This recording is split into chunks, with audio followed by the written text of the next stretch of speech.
வேலைக்காக தகப்பனே எங்களை மீண்டுமாக உம்முடைய கரத்திலே தாழ்த்துறோம். ஆம் கர்த்தாவே, உம்முடைய கிருபையினாலே மீண்டுமாக உம்முடைய சமூகத்திலே நாங்கள் வரும்படியாக நீர் எங்களுக்கு உண்டாக்கின இந்த மகத்தான இந்த இரக்கத்துக்காக உமக்கு ஸ்தோத்திரம். ஆம் கர்த்தாவே, உம்முடைய கிருபையினாலே ஒவ்வொரு பரிசுத்தவான்களாக உம்முடைய சமூகத்திலே ஒன்று கூடி ஆண்டவரே உம்மை ஆராதித்து உம்முடைய வார்த்தையை கேட்க நீர் எங்களுக்கு கொடுத்த அந்த கிருபைக்காக உமக்கு ஸ்தோத்திரம். ஆம் கர்த்தாவே, வந்திருக்கிற எங்கள் ஒவ்வொருவரையும் நீர் காண்கிற தேவன். ஆம் கர்த்தாவே, அவனுக்கான ஒவ்வொரு நோக்கங்களையும் எண்ணங்களையும் தேவைகளையும் நீர் அறிந்த தேவன். உம்முடைய வார்த்தை ஒன்றே கர்த்தாவே எங்களுக்கு ஜீவனாயிருக்கிறபடினால் அந்த வார்த்தை எங்களுக்கு ஒரு ஜீவனை கொடுக்க முடியும் என்று நாங்கள் அறிந்திருக்கிறோம். அதனாலே நிச்சயமாக உம்முடைய வார்த்தையை கொண்டு நீர் பேசுகிற தேவன், உம்முடைய வார்த்தையை கொண்டு எங்களை புதுப்பிக்கிற தேவன், உம்முடைய வார்த்தையை கொண்டு எங்களுக்கு ஜீவனை கொடுக்கிற தேவன். நிச்சயமாக இந்த நாளிலும் உம்முடைய வார்த்தையை கொண்டு எங்களோடு நீர் பேசி கர்த்தாவே ஏற்ற காலத்திலே ஒரு ஆவிக்குரிய ஆகாரம் என்ற வண்ணமாக ஒவ்வொரு மனிதனுக்கும் அதனதனான வேளையிலே அதனதனான காலத்திலே நீர் அதை கொடுக்கிற தேவன். இந்த நாளிலும் எங்களுக்கு அந்த வண்ணமாய் நீர் கொடுத்து கர்த்தாவே இந்த இடத்தை விட்டு நாங்கள் கடந்து போகும்போது ஆண்டவரே நாங்கள் ஒரு குழப்பத்தோடு அல்ல, நாங்கள் தெளிவோடு ஆசீர்வாதத்தோடு ஒரு நிச்சயத்தோடு கர்த்தரங்களோடு பேசினார் என்ற அந்த நிச்சயத்தோடு கர்த்தாவே நாங்கள் கடந்து போக நீர் கிருபை செய்யும். திறக்க போற வார்த்தை ஆசீர்வதியும், அந்த வார்த்தையிலே நீர் மகிமைப்படும், அந்த வார்த்தையை கொண்டு நீர் எங்களோடு இடைப்படும். யாவை உம்முடைய கரத்திலே தாழ்த்துறோம். இந்த இடத்தை உம்முடைய கட்டுப்பாட்டுக்குள்ளாக ஒப்பு கொடுக்கிறோம். ஆண்டவரே, இந்த இடத்துக்குள்ளாக பிரவேசித்து உம்முடைய ஒவ்வொரு ஜனங்களையும் உம்முடைய கரத்தில் ஒப்பு கொடுக்கிறோம். உம்முடைய ஆளுகை, உம்முடைய வழி நடத்தல், ஆண்டவரே உம்முடைய பிரசன்னம் இந்த இடத்திலே இருந்து கர்த்தாவே பேசுற உதடுகளையும் கேட்கிற செவிகளை நீர் ஆசீர்வதித்து நீர் வழி நடத்த போற கிருபைக்காக உமக்கு ஸ்தோத்திரம். இந்த வேளை ஆசீர்வதியும், வார்த்தை ஆசீர்வதியும். யாவை உம்முடைய கரத்திலே தாழ்த்தி இயேசு கிறிஸ்து நாமத்தில் கேட்கிறோம். ஆமென், ஆமென். நாங்கள் நின்ற வண்ணமாகவே 2 வார்த்தைகளை நாங்கள் வாசிப்போம். முதலாவது வார்த்தை 2 ராஜாக்கள் 1ஆம் அதிகாரம், அதில் 1 - 4 மட்டும் நாங்கள் வாசிப்போம். 2 ராஜாக்கள் 1ஆம் அதிகாரம் 1 - 4 மட்டும் நாங்கள் வாசிப்போம். அடுத்தது மார்க் 2ஆம் அதிகாரத்திலே நாங்கள் ஒரு சில வசனங்களை வாசிப்போம். 16, 17 நாங்கள் வாசிப்போம். ஆகாப் மரணமடைந்த பின் மோவாபியர் இஸ்ரவேலுக்கு விரோதமாய் கலகம் பண்ணி பிரிந்து போனார்கள். அகசியா சமாரியாவில் இருக்கிற தன் மேல் வீட்டிலிருந்து கிராதியின் வழியாய் விழுந்து வியாதிப்பட்டு, இந்த வியாதி நீங்கி பிழைப்பேனோ என்று எக்ரோனின் தேவனாகிய பாகால் சேபுடத்தில் போய் விசாரியுங்கள் என்று ஆட்களை அனுப்பினான். கர்த்தருடைய தூதன் திஸ்பியனாகிய எலியாவை நோக்கி, நீ எழுந்து சமாரியாவுடைய ராஜாவின் ஆட்களுக்கு எதிர்ப்பட போய், இஸ்ரவேலிலே தேவன் இல்லை என்றால் நீங்கள் எக்ரோனின் தேவனாகிய பாகால் சேபுவிடத்தில் விசாரிக்க போகிறீர்கள். இது நிமித்தம் நீ ஏறின கட்டிலிருந்து இறங்காமல் சாகவே சாவா என்று கர்த்தர் சொல்லுகிறார் என்பதை அவர்களோடே சொல் என்றார். அப்படியே எலியா போய் சொன்னான். විරුද්ධව කැරලි ගැසුවෝය.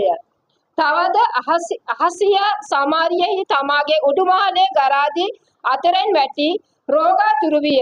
නුඹලා ගොස් මම මේ රෝගයෙන් සුව වෙන්නෙම්දයි ඒක්‍රොන්හි දෙවියෝ බාල් ෂෙබුක්ගෙන්ද විචාරා පල්ලයි කියා ඔහු පණිවිඩයකාරයන් ඇරිය. නුඹත් ස්වාමීන් වහන්සේ දූතයා තිස්පිත් එලියාට කතා කොට නැගිට සමාරිය රජුගේ පණිවිඩකාරයන්ගෙන් පෙරමගට ගොස් නුඹලා ඒක්‍රොන්හි දෙවියෝ බාල් ෂෙබුක්ගෙන්ද විචාරන්ට යන්නේ ඊශ්‍රායල් දෙවි කෙනෙක් නැති නිසාද? එබැවින් නුඹ නැගී ඉඳන් ඇඳෙන් නොබැස සැබවින්ම මැරෙන්නේ යයි ස්වාමීන් වහන්සේ වදාරන සේක කියා ඔවුන්ට කියාපන්නයි කීවේය. එලියා පිටත්ව ගියේය. ஆமென். நாங்கள் மார்க் 2ஆம் அதிகாரம் 16ஆம் வசனத்தையும் 17ஆம் வசனத்தையும் நாங்கள் வாசிப்போம். அவர் ஆயக்காரரோடும் பாவிகளோடும் போஜன பண்ணுகிறதை வேத பாரகரும் பரிசேயரும் கண்டு அவருடைய சீஷரை நோக்கி, அவர் ஆயக்காரரோடும் பாவிகளோடும் போஜன பானம் பண்ணுகிறது என்னவென்று கேட்டார்கள். இயேசு அதை கேட்டு, பிணியாளிகளுக்கு வைத்தியன் வேண்டியதே அல்லாமல் சுகமுள்ளவர்களுக்கு வேண்டியதில்லை, நீதிமான்களை அல்ல பாவிகளையே மனம் திரும்புகிறதற்கு அழைக்க வந்தேன் என்றார். ஆமென்.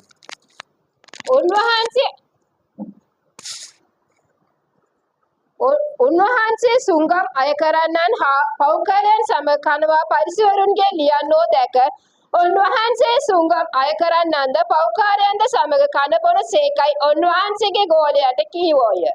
ජේසුස් වහන්සේ ඒ අසා රෝගීන්ට මිස නිරෝගීන්ට වෙලාගෙන් කම් නැත. මම පෞකාරයන් මිස ධර්මිෂ්ඨයන් කැඳවන්නට නාවෙමි ඔවුන්ට කීසේක. ஆமென். யாவரும் அமர்ந்திருங்கள்.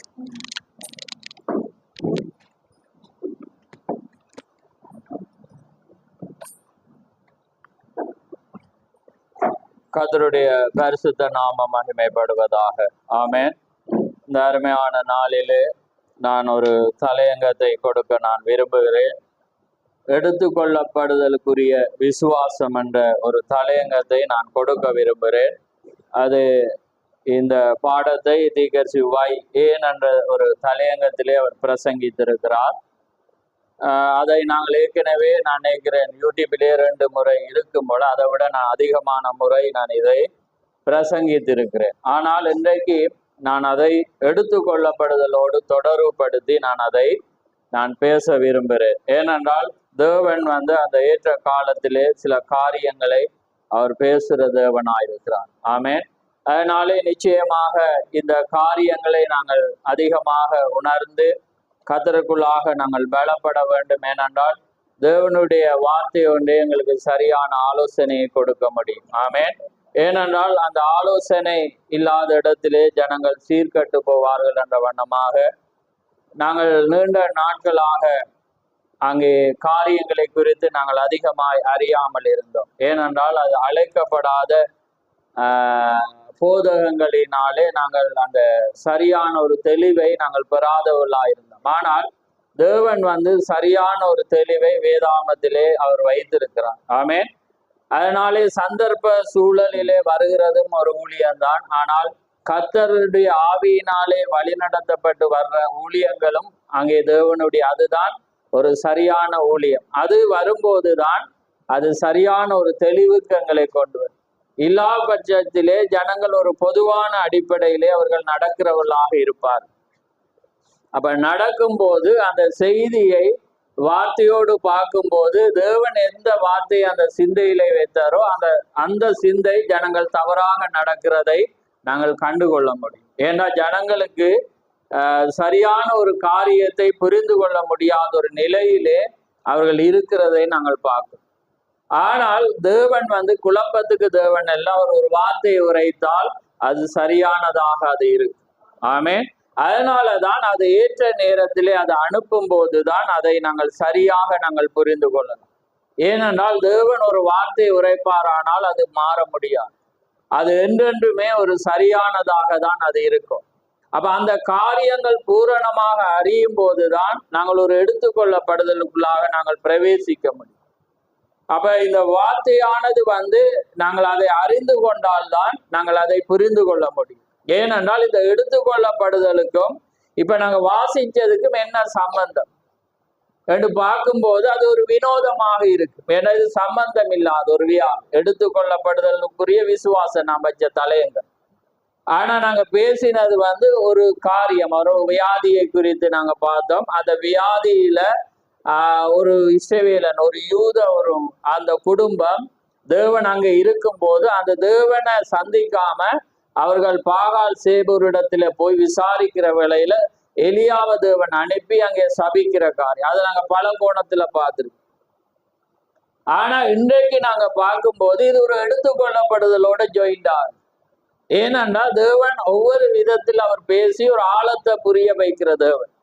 நாங்க வளர வளர ஒரு ஆழத்தை நோக்கி நாங்கள் பிரவேசிக்க வேண்டும். அதனால இந்த செய்தியை நான் கொண்டு வர முன்பு இந்த செய்தி ஏன் இந்த காரியம் இதோடு தொடர்பு படுகிறது என்பதை தீக்கருடைய மெசேஜ்ல இருந்து நாங்க பார்க்க போறோம். பார்த்தாதான் உங்களுக்கு அந்த எடுத்துக்கொள்ளப்படுதலுக்குரிய விசுவாசம் ஏன் நான் வைத்த நான் என்ற ஒரு காரியத்தை நீங்க புரிஞ்சு கொள்வீங்க. நான் ஏனண்டா போனை ஈஸிக்காக தான் நான் கொண்டு வரேன். ஏனண்டா நான் இப்ப இந்த நிறைய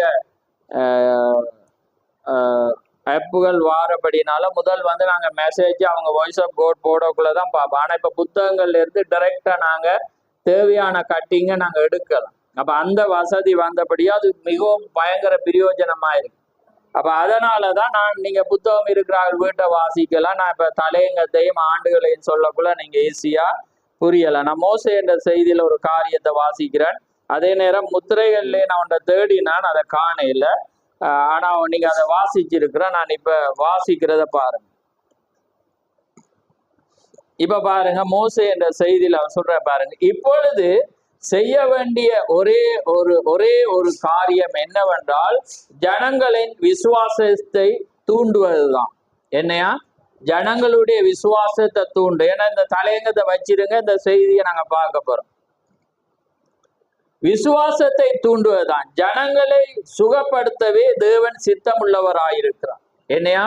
ஜனங்களை சுகப்படுத்தவே தேவன் என்னவாயிருக்கிறாரா? சித்தமுள்ளவராயிருக்கிறார் என்பதை அவர்கள் நிச்சயமாய் காண வேண்டும். யாரு? ஜனங்கள் என்ன செய்யணுமா? நிச்சயமாய் காண வேண்டும். இப்பொழுது அது சுகமளித்தலுக்கு வருகிற அந்த அளவிற்கு அது தேவனிடத்தில் உள்ள உங்கள் விசுவாசமாய் இருக்கிறது.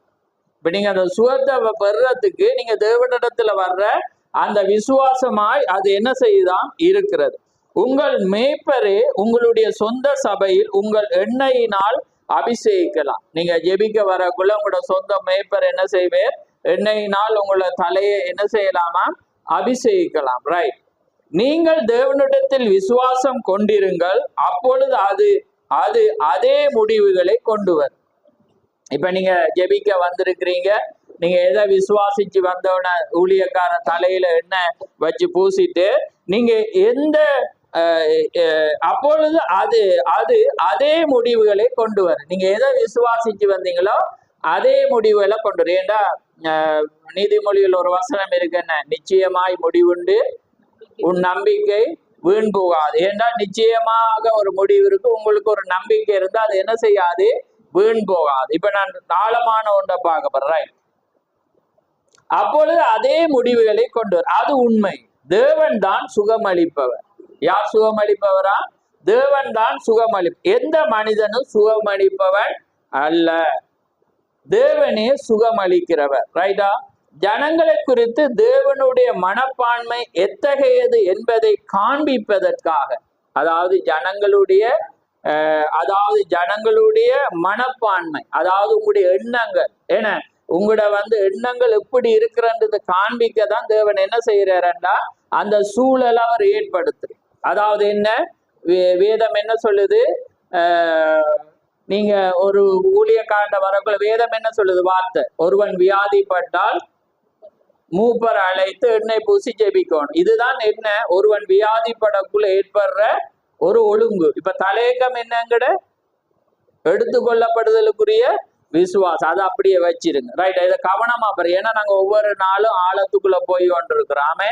ஏன்னா நாங்க வளர வளர நாங்க ஒரு பறிப்பு. அப்ப பாருங்க, இது எதோட போப்பதுன்றதை பார்க்க போறோம். ரைட். பாருங்க, மனப்பான்மை எத்தையது என்பதை காண்பிப்பதற்காக தேவன் விசுவாசிக்கும்படியாக ஜனங்களாகிய உங்களை மீண்டும் கொண்டு வருவதற்காக மட்டுமே இந்த வரங்கள் உள்ளது. இப்ப நீங்க பின்வாங்கி போன உங்களை திரும்பி கொண்டு வர்றதுக்காக இந்த வரங்கள் யூஸ் பண்றது. வரங்கள் தேவண்ட ராஜ்யத்துக்கு ஒரு மனிதனை கொண்டு வர இல்லை. ஏன்னா வேதாமத்துல பாத்தீங்கன்னா, தமிழ் வேதாமத்துல நினைக்கிறேன் அது சற்று ஒரு வித்தியாசமா இருக்கு. ஆனா மனம் திரும்புதல் இல்லாமலே ஆங்கில வேதாமத்தில் இருக்குது. என்னையா? இந்த வரங்கள் கொடுக்கப்படுகிறது. சரியா? அப்ப வேதம் என்ன சொல்லுது? ஒரு மனிதன் மனம் திரும்பல் இல்லாமலே வரங்கள் இருக்கும். அவனுக்கு தெய்வீக சுகத்தை கொடுக்கிற வரம் இருக்கும், அந்நிய பாஷை பேசுற இருக்கும், தீர்க்கதரிசனம் உரைக்கிறது இருக்கும். அது மனம் திரும்புதல் இல்லாமலே அது கிடைக்கும். ரைட். அப்ப பாருங்க, இப்ப தேவன் ஏன் ஒரு வியாதியை அனுப்புகிறேன்டா அங்க ஊழியக்காரன் சரியா இருக்கான்னு பார்க்கவா? இல்ல. யார பார்க்க அவர் அனுப்புறாரு? அந்த ஜனங்களுடைய மனப்பான்மை. ரைட். ஏன்னா சுகமளிக்கிறவர் யாரு? தேவனாயிருக்கிறாய். பாருங்க, ஜனங்களை குறித்து தேவனுடைய மனப்பா எத்தை என்பதை காண்பித்துக்காக தேவன் விசுவாசிக்கும்படியாக ஜனங்களாகி உங்களை மீண்டும் கொண்டு வருவதற்காக மட்டுமே இந்த வரங்கள் உள்ளது. ஏனென்றால் உங்களுடைய வியாதிப்பட்ட சரீரத்துக்கு விசுவாசம் கொள்ள உங்களுக்கு போதுமான விசுவாசம் இல்லை என்றால், வியாதிப்பட்ட உங்களுடைய சரீரத்துக்கு சுகமாக்க போதிய அளவு விசுவாசம் உங்களுக்குள்ளே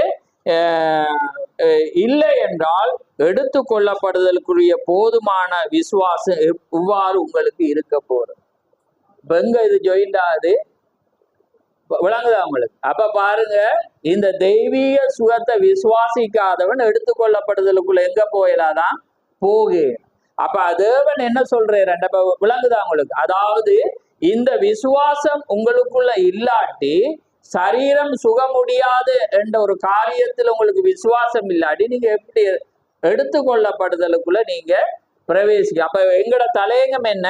எடுத்துக்கொள்ளப்படுதலுக்குரிய அந்த வை ஏனென்ற செய்தியை வச்சு நாங்க பார்க்க போறோம். ஏன்னா ஜனங்களுக்கு இந்த காலத்துல விசுவாசம் அதிகமாயிருக்கும்.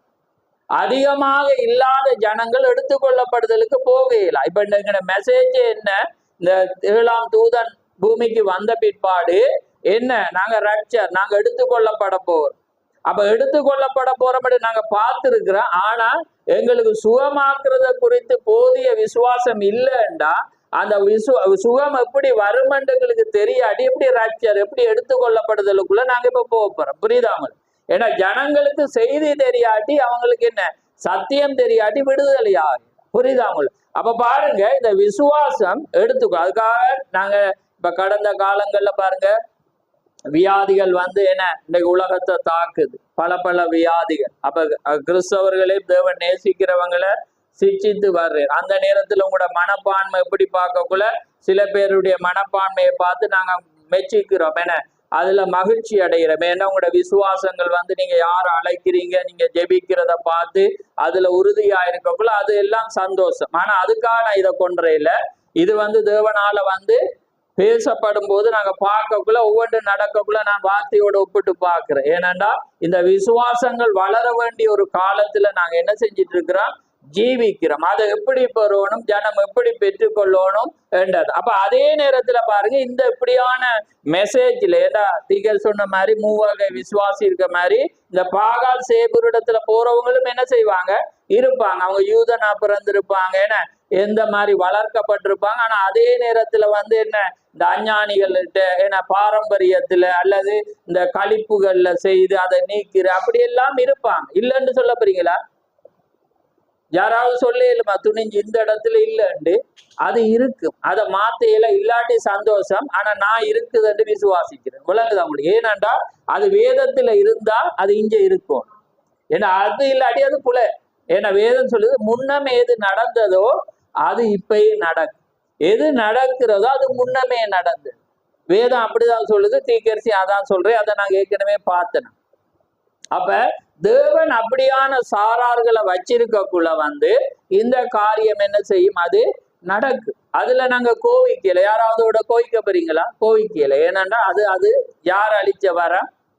தேவன் அழிச்சு. ஏன்னா அவனுக்கான காரியத்தை தேவனே தீர்மானித்தவராயிருக்க. விளங்குதா உங்களுக்கு? அப்ப பாருங்க, ரைட்.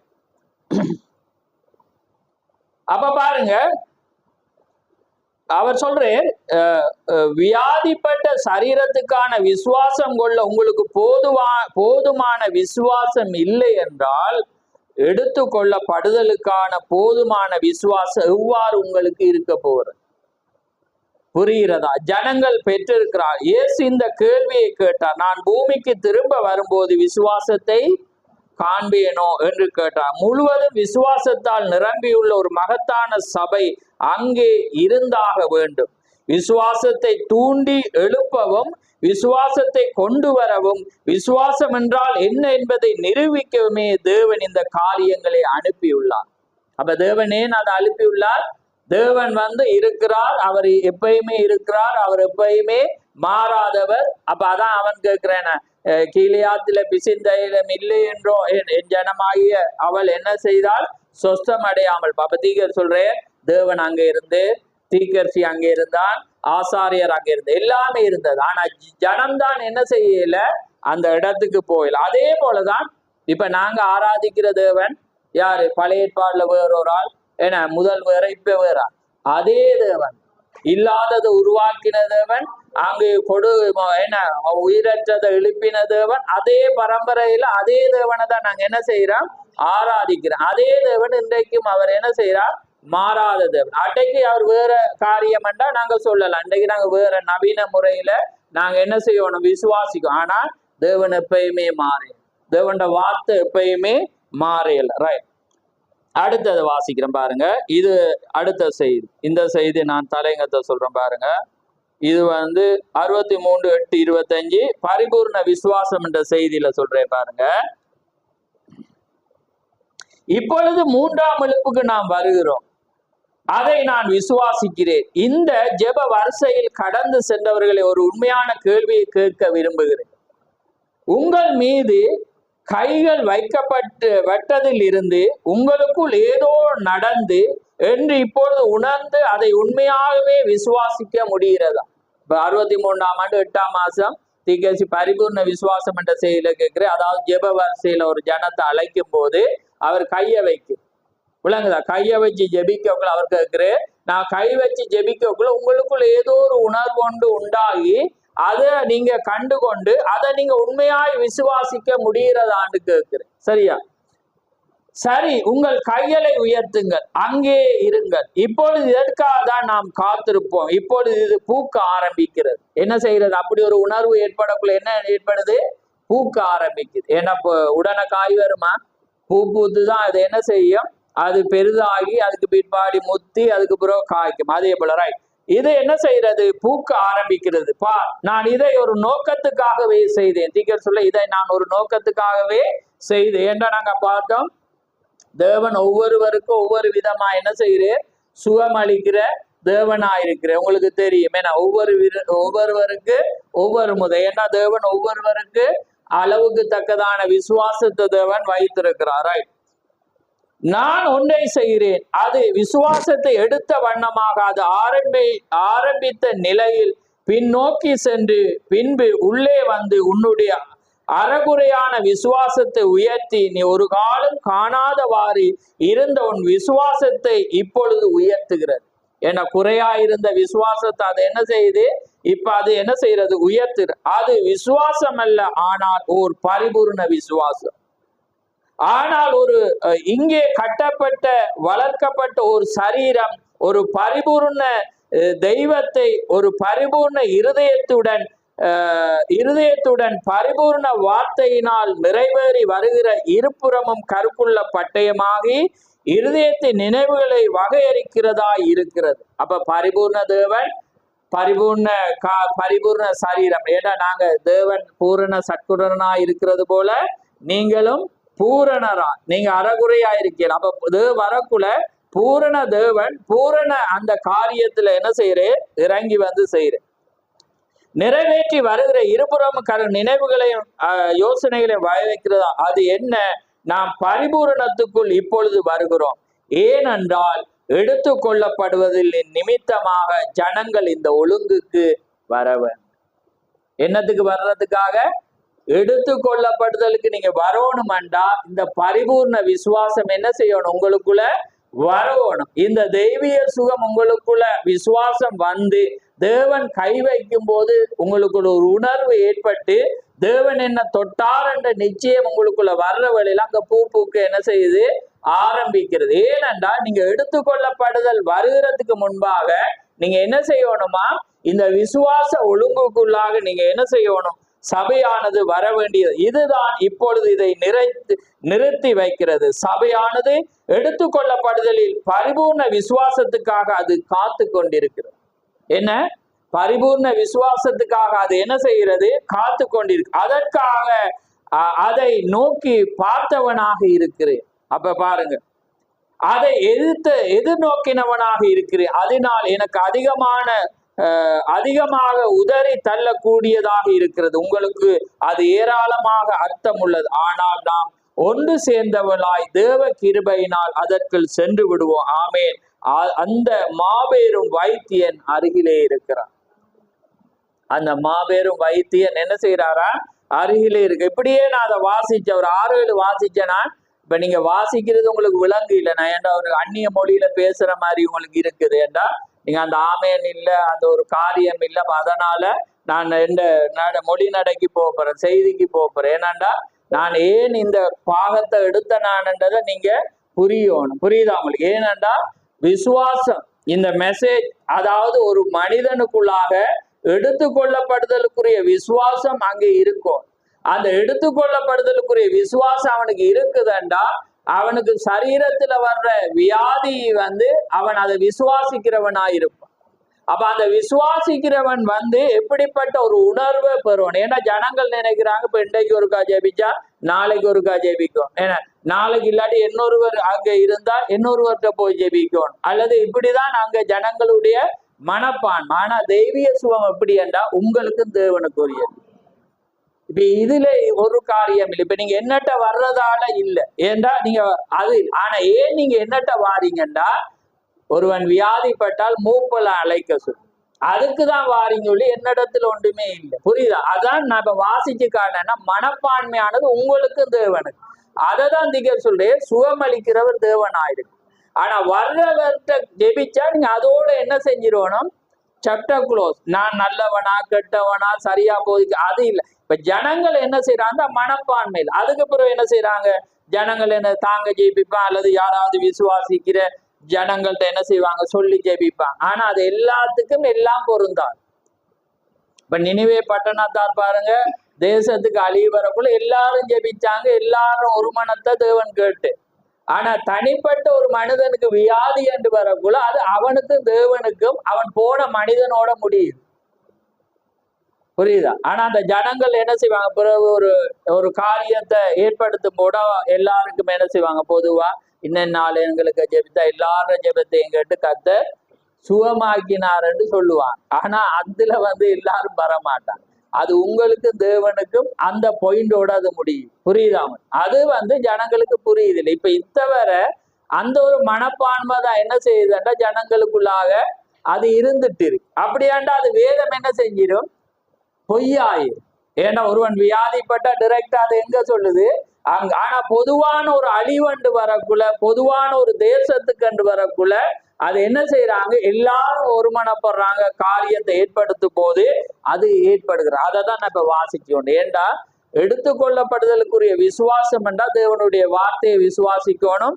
அந்த மனப்பான்மை உங்களுக்கும் தேவனுக்கு உரியது. அப்ப நீங்க நீங்க அந்த எண்ணெய வச்சு அபிஷேகிச்சோன்னா அதோட சாப்டர் க்ளோஸோட நீங்க முடிஞ்சா அதுதான் உங்களுக்குரிய எடுத்துக்கொள்ளப்படியுரிய விசுவாசம். ஏண்டா நீங்க அந்த ஒழுங்க வார்த்தையை செய்யறீங்க, விசுவாசத்துக்கு அவரிடத்துல என்ன செய்றீங்க? காத்திருக்கு. அப்ப அதுதான் காரியம். அப்ப ஆனா ஜனம் என்ன செய்யுதுன்னா அந்த டாபிக் தெரியுது. அப்ப என்ன செய்யறாங்கன்னா அது அவங்க யார்கிட்டயாவது ஜெபிச்சா என்ன செய்யலாம்டா சுகமாகும். அது தெய்வீக சுகத்துக்கும் ஒழுங்குக்கும் என்ன இல்லை? சம்பந்தமே. புரியுதாம்? சுகமானது உங்களுக்குரியது. அதான் தேவனும் இந்த பூமியில வர்ற வழியில என்ன கேட்டேன்? நீ விசுவாசிக்கிறாய். அப்ப அவர் என்ன சொல்ற? அடுத்த பாயிண்ட், உன்னுடைய விசுவாசத்தின்படி நீ சுகமாக்கப்பட்ட, உன்னுடைய விசுவாசம் உன்னை ரட்சித்து. விளங்குதாம்? இல்லாட்டி எல்லாருக்கும் இப்ப அதான் வேதம் என்ன சொல்லுது? வைத்தியன் யாருக்கு தேவை? பிணியாளிக்கு. இப்ப பாருங்க, ஊழியக்காரன் வியாதிப்படுற எல்லாருக்கும் ஜெபிக்கலாம். ஏன்னா மனப்பான்மை ஒவ்வொருவருக்கும் ஒவ்வொரு விதமா. சில பேர் எங்களுக்காக ஜெபிங்கன்னு இந்த கொமன் வேர்ட்ஸ் சொல்லுவாங்க. அதே நேரம் வீட்டுல இருந்து அவங்க அதுக்காக ஜெபிப்பாங்க. அது அப்படியானவங்களுக்கு வைத்தியம் தேவையில்லை. ஏன்னா அவங்க தங்களே தானே உற்பத்தி செய்து தங்களை பாதுகாக்க அவங்களுக்கு பலன் இருக்கு. அப்ப அவனுக்கு வேதம் என்ன சொல்லுது? அப்படியான மனிதனுக்கு வைத்தியன் என்ன இல்லையா? அவசியமே. வைத்தியன் யாருக்கு தேவைண்டா? அவன் முழுவதுமா அந்த வைத்தியனை நம்பி போறானே அவனுக்கு மட்டும்தான் வைத்தியம். இப்ப உதாரணத்துக்கு பாருங்க, காய்ச்சல் வந்துட்டோம், நீங்க வீட்டை பேனடோல போடுறீங்க, அவனுக்கு அப்படியான உங்களுக்கு வைத்தியம் தேவை. ஏன்னா நீங்க அதை போட்ட நீங்க சுகமாவீங்கன்னு நீங்க நினைக்க. ஆனா அவர்கிட்ட போனா அவர் தான் உங்களுக்கு யாரா மாறு? பொறுப்பாளி. அதை தான் நாங்க இப்ப வேதத்துல 3 நீங்க பார்க்கலாம். மத்தேயு 9 மார்க் 2ல லூக்கா 5ல பார்த்தீங்கன்னா இதே டாபிக் தான் இயேசு கிறிஸ்து சீசர்களுக்கு நடக்குது. அவங்க மற்றவங்களோட பார்த்து ஏன்டா இவர் வந்து வேறு இடத்துல ஊழியம் செய்யாம வேற எங்கேயும் போய் நிறைய வியாதியஸ்தர் வந்து படுத்துக்கிட அங்கெல்லாம் போகாம இவர் ஒட்டிகிட்டே இருக்கிற யாரோட ஆயக்காரரோடும் பாவியோடையும் இருக்கக்குள்ளதான் தேவன் இந்த டொப்பிக்க சொல்றேன். ஏன்னா அவங்கதான் இவரை பிடிச்சிட்டே இருந்தாங்க. புரியுதா? இவர் எங்க போனாரோ அதுக்கு பின்னால போனாங்க, அவர் எங்க வந்தாரோ அதுக்கு பின்னால வந்தாங்க. அப்ப அவங்களுக்கு தான் யார் தேவைப்பட்டுச்சு? வைத்தியன். அப்ப அதனாலதான் தேவன் சொன்னேன், யாருக்கு வைத்தியன் தேவன்டா தன்னை பின்பற்றி பாவிக்கும் மனம் திரும்புறவனுக்கும் என்ன அந்த ஆயக்காரருக்கும் தான் யார் தேவைப்பட்டுச்சு? தேவன் தட்டு. வேற யாருக்கும்? சுகமுள்ளவனுக்கு அவர் சுகமுள்ளவன் அவர் ரட்சிக்கவும் வரையில சுகமுள்ளவனுக்கு அவர் சுகத்தை கொடுக்கவும் வருவார். அவர் யாரு ரட்சிக்க வந்து? பாவிய வந்து. புரியுது அவங்களுக்கு டொப்பிக்? அந்த சீனை வந்து கண்ணுக்கு கொண்டு வாங்க, இல்லாட்டி இன்றைக்கும் புரியாம போயிட்டு அதே மனப்பான்மையில தான் இருக்கு. உங்களுக்கு ஒரு பிரச்சனை வந்தோடனே அதே மனங்களுக்காக நீங்க ஜெபிங்க, நாங்க வீட்டை தொடர்ந்து என்ன செய்யறோம், நாங்க ஜெபிச்சுட்டு இருக்கிறோம்ன்ற ஒரு மனப்பான்மை உங்களுக்குள்ள. ஆனா வேதம் என்ன சொல்லுது? நீ வியாதிப்பட்டா அந்த பாயிண்ட்டுக்கு தான் போகும். அண்டையோட உண்ட டாபிக் என்ன செய்யும்? முடிஞ்சிட்டு அதுக்கு பிற்பாடு நீ என்ன செய்யணும்? நன்றி உள்ளவனா இருக்கும். ஆண்டவரே நீர் கொடுத்த சுகத்துக்காக நான். அதுக்கு பிறகு உங்களோட ஜெபம் வந்து நாங்க ஜெபிச்சு எல்லாரும் வாட்ஸ்அப் இருந்து ஜெபிச்சு அதனால கிடைச்சதுன்றது இந்த பாயிண்ட்டுக்கு பொறுத்தேலாம். விளங்குதான்? அப்ப எல்லாமே நான் ஏன் இப்ப சொல்லவா இது, இப்ப நான் இது ஆணித்தரமா ஒரே பாயிண்ட்ல இருந்தா எந்த செய்தியும் தவறிப்போ, என்ன செய்யும்? எந்த செய்தியும் குலைச்சிப்போ. ஏன்னா நம்ம எதையுமே ஒன்றை நிரூபிக்க போதிச்சுட்டு இருந்தா அது யாரா இருந்தாலும் அந்த செய்தி தவறிப்போம். ஆமே. ஆனா இது பரிசுத்த ஆவியினால சூழல் சந்தர்ப்பத்தை நீங்க புரியாவிட்டா செய்தியை வந்து நீங்க என்ன செய்யலாது? புரியல. ஏனென்றா அதுக்காக தான் தேவன் போதகனை வைக்கிறது. ஜனங்கள் எல்லாரும் வாசிச்சு அறிவாங்கண்டா தேவன் அதை வச்சிருக்கவே மாட்டு. ஏன்னா சபையானது சீர்பொருந்தவும் பக்தி விருத்தி அடையதான் தேவன் என்ன செய்யற? ஊழியக்காரன். ஜனங்கள் வாசிப்பாங்க, அறிவுல பெற்றுக்கொள்வாங்க, சொந்த வியாக்கியானத்துல அவங்க என்ன செஞ்சிருப்பாங்க? வச்சிருப்பாங்க. ஏன்னா தேவன்ட வியாக்கியானி, அதான் திகழ்ச்சி தேவனே வியாக்கியானி. அப்ப தேவனே அதை வந்து இதுதான் இதனுடைய அர்த்தம் என்று சொல்லாட்டி நாங்க பேசுற எல்லாமே தவறிப்போம். அதனாலதான் மறைக்கப்பட்ட ரகசியம் தேவனே தான் வந்து திறந்து கொடுத்து, தேவனே தான் தீர்க்கதரிசிக்கு என்ன செய்யணும்? இதுதான் இதனுடைய அர்த்தம், இதுதான் இதனுடைய என்ற பிறகுதான் அது மெசேஜ் சரியாது. அதனாலதான் நான் முன்னமே சொன்னேன்னா மெசேஜ் முன்னுக்கு புழைச்சிச்சு. ஏன்னா இவரை இதுதான் அர்த்தமா? ஏன்னா இவர் நிறைய பேர் மெசேஜ் ஆராய்ஞ்சி பார்த்துட்டு அவங்களதெல்லாம் வேதத்தோட பட்டுட்டு இவர் வேதத்தை வச்சு ஒன்று எடுக்கக்கூடாது. என்ன செய்யுது?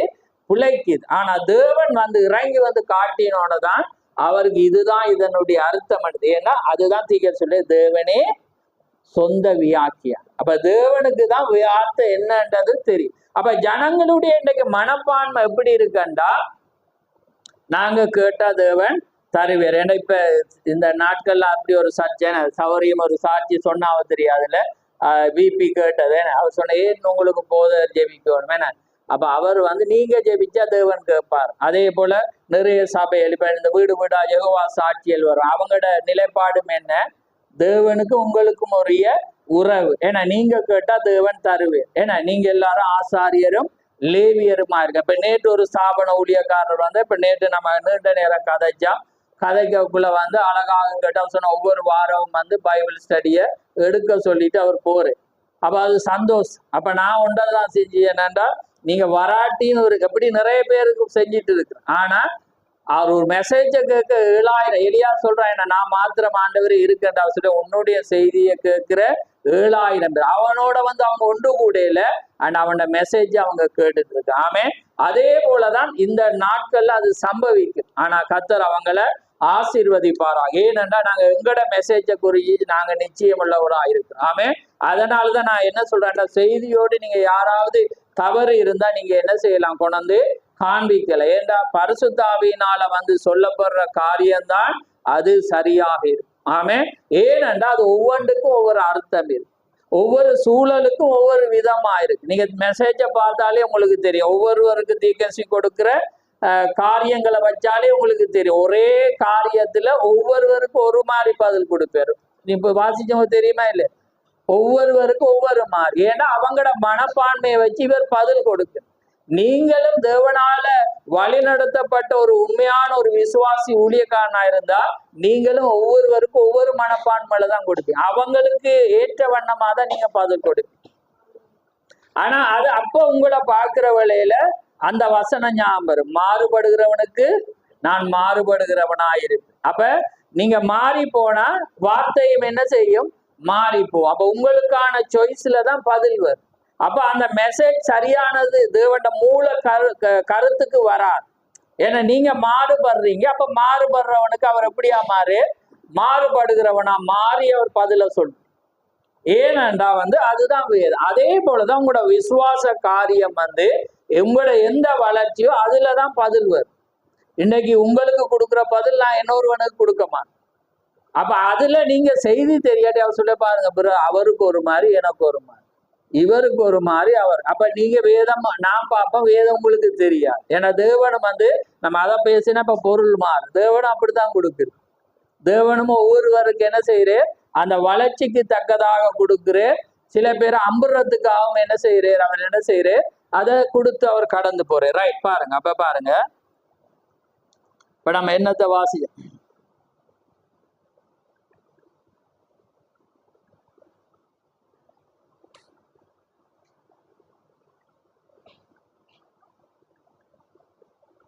அடுத்தது பாருங்க. நீங்க அடுத்த செய்தி, நீங்கள் தேவனுடைய பரிசுத்தமான வார்த்தையிலே விசுவாசம் உள்ளவர்களாய் இந்த மணி நேரத்துக்குரிய விசுவாசத்திலே கூட்டி கட்டப்பட்டு வளர வேண்டும் என்று நான் விரும்புகிறேன். விசுவாசம் எந்த காலத்திலும் இருந்திராத அளவு அதிகமான விசுவாசம் தேவையாக இருக்கிறது. நீங்க தெய்வீக சுகம் சாதாரணம். இப்ப நான் அதையும் படிப்பிச்சுட்டு போக விரும்புறேன். என்னென்றா நானும் இதை போய் முதல் விரும்பல. ஆனா ஒன்றன் விசுவாசிச்சிருந்தா தேவனே சுகம் அளிக்கிறவர். ஆனா அவர் அந்த தீக்கச்சி அடிக்கடி சொல்லுவேன். ஆனா அதுக்கு பிறகுதான் தெரியுமே என்றா தேவன் தேவன் ஏன் சொல்றேன்டா சுகம் அளிக்கிறவன்டா, தேவன் இப்ப உதாரணத்துக்கு உங்களோட கையில ஒரு காயம் வெட்டுதண்டா நீங்க மருந்து போடணும்ன்ற அவசியம் இல்லை கையில, இந்த துண்டுல. ஏனண்டா விஞ்ஞானி சயின்ஸ் படிச்சவங்களுக்கு தெரியும், இதுக்குள்ளேயே தேவன் அந்த நாளங்கள் அவரை வச்சு அதே உங்களோட வெகு அதி சீக்கிரத்தில் அந்த புண் மாற தேவன் இதுலயே அவர் வச்சிரு. ஆமேன். அந்த பாருங்க, அவ படிச்சபடி அவருக்கு தெரியும். அப்ப அதே போலதான் தேவன் சரீரத்திலே எல்லாத்தையும் ஒன்றோடு ஒன்று உங்களை சுகப்படுத்துற மாதிரியே சரீரத்துல வச்சிருக்கு. அந்த சரீரத்துக்கு தேவையான சிஸ்டத்தை நீங்க செஞ்சுட்டு அமைதியா இருந்தாலே எல்லாமே சரியா. அதுக்குரிய ஆகாரத்தை, அதான் ஆகாரம் முக்கியம். அந்த ஆகாரம் ஒரு நாளைக்கு நான் பிரசங்கிக்கணும், எப்படி மாமிசாரம் ஆவியுக்குரிய.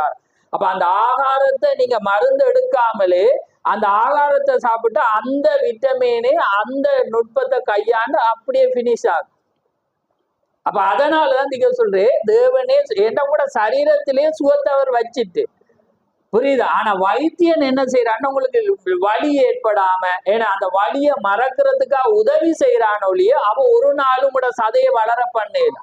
புரியுதா உங்களுக்கு? ஒரு நாளோடு ஒட்ட வைக்கல. ஆனா நரம்பு தானா ஒட்டு, விளங்குதவங்க. அதே நேரம் சின்ன பிள்ளைய கை முறிஞ்சா அவன் எடுத்து ஒட்டி போட்டு அவன் என்ன செய்யறான்னா அந்த அந்த இதோட நரம்போட அவன் வச்சிட்டு டேப்பை தான் சுத்துறான்.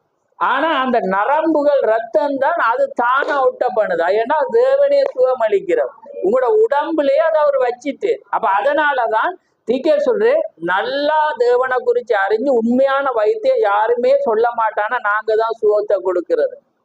அதான் அந்த மேயோ சவர அமெரிக்காலே பிரசித்தி பத்தி அவங்க சொல்றாங்க, நாங்க உதவி செய்யறோமோ, சுகத்தை கொடுக்கிற தேவன். ஏன்னா அவர் தான் அந்த பொடிய அவர் சிருஷ்டிச்சிருக்கிறார். அந்த பொடியிலேயே எல்லாம் இருக்கு. நீங்க அமைதியா இருந்து சில பாருங்க, சில வருத்தத்துக்கு டாக்டர் சொல்லுவாங்க உங்களுக்கு ரெஸ்ட் தான் உங்களுக்கு, நீங்க போய் இருந்தாலே உங்களுக்கு எல்லாமே சரியா. நீங்க சிரிச்சோன்னு இருந்தாலே எல்லாமே சரியா. நாங்க இப்ப பார்க்க போறோம், சிரிப்புக்கும் இருக்கு மருந்து, அதுக்கு நாங்க ஏற்கனவே நான் எடுத்திருக்கிறேன், இப்ப அதை பார்க்க போறோம். ரைட். அப்ப பாருங்க, அதனாலதான் அப்ப பாருங்க உங்களோட காரியம் அந்த விசுவாசம் உங்களுக்குள்ள வந்தாதான் எடுத்துக்கொள்ளப்படுதலுக்குள்ளாக அது நீங்க பிரவேசிக்கலாம். பாருங்க, விசுவாசம் ஆகவே பாருங்க, விசுவாசம் தேவையாக ஏனெல்லாம் அது எடுத்துக்கொள்ளப்படுதலுக்குரிய விசுவாசமாய் இருக்கிறது. அது எதுக்குரிய விசுவாசம்? ஏன்னா இப்ப எடுத்துக்கொள்ளப்படுதல் பாத்தீங்கன்னா ஒரு இமைப்பொழுதுல உங்களுக்கு கிளவியா இருந்த வயதா இருந்த தலை இல்லா இருந்த எல்லாமே என்ன செய்ய போகுது? ஒரு இமைப்பொழுதுல மாறப்போகுது. சரியா? இதை நீங்க இப்ப இதை விசுவாசிக்காட்டி அதை விசுவாசிக்கலுமா? இல்ல. விளங்குதா? அப்ப அதே நேரத்துல என்ன செய்ய, ஒரு இமைப்பொழுதுல புவியீர்ப்பு சக்தியை தாண்டி எத்தனையோ மண்டலத்தை தாண்டி நீங்க என்ன செய்ய போக மேல போனா உங்களுக்கு ஆட்டோமேட்டிக்கா வெடிக்கும். அப்ப அதெல்லாம் என்ன மற்றது புவி ஈர்ப்பு சக்தியை தாண்டி மேல போகலாம். அப்ப அதையும் தாண்டி நீங்க போறீங்கன்னா அது எப்படியான விசுவாசம்? அப்ப இது சாதாரணம். இதை நீங்க இந்த சயின்ஸ் பிரகாரமாவே அறிஞ்சாலே நீங்க இந்த கையில உண்மையாவே கீறுப்படுற காயத்தை பாருங்க, கணக்கெடுக்காம இருங்க, அடுத்த நாள் ஒட்டிடுமா? ஓமா இல்லையான்னு சொல்லுங்க. நீங்க போய் அந்த தண்ணிய போடாம என்ன செய்யுங்க, நீங்க பேசாம ரெஸ்ட் எடுத்தீங்கன்னா அது அடுத்த நாள் ஒட்டி போயிடும். நீங்க எந்த மருந்து போடலாம். ஆனா தண்ணி பாவிக்க தான் கொஞ்சம் அது லேட் ஆகும். ஆனாலும் பாருங்க, நீங்க அந்த கை பாவனையில இருக்கும், ஆனா அதுவும் சுகமாகும். புரியுதா உங்களுக்கு? அப்ப பாருங்க, தேவன் உடம்புல எல்லாமே அவர் என்ன செஞ்சிருக்கிறார்? அவர் வைத்திருக்கு. அப்ப அதே மாதிரிதான் உங்களோட போற ஒவ்வொரு பாக்டீரியா, நீங்க தவறான ஆகாரத்தை ஒரு நேரம் சாப்பிட்டா கூட உங்களுக்குள்ள நோய் எதிர்ப்பு சக்தி இருந்தா இந்த கிருமி போய் அந்த கிருமியை கொண்டு உங்களுக்கு பாதிக்காம அதே எல்லாமே செஞ்சு. ஓமா இல்லையான்னு சொல்லுங்க. இதுதான் வேத ஒழுங்கு, இதுதான் தேவன் வைத்த காரியமா இருக்கு. நான் சொல்ற வசன நடைமுறை என்னன்னா அந்த சயின்ஸ் அந்த சம்பந்தம் இல்லை. ஆனா நான் புரிஞ்சு கொண்ட விதத்துல உண்மையை சொல்றேன். ஆனா அந்த வசனம் ஒருவேளை நான் சொல்ற பொறுத்துற காரியம் தவறாயிருக்கலாம். ரைட்.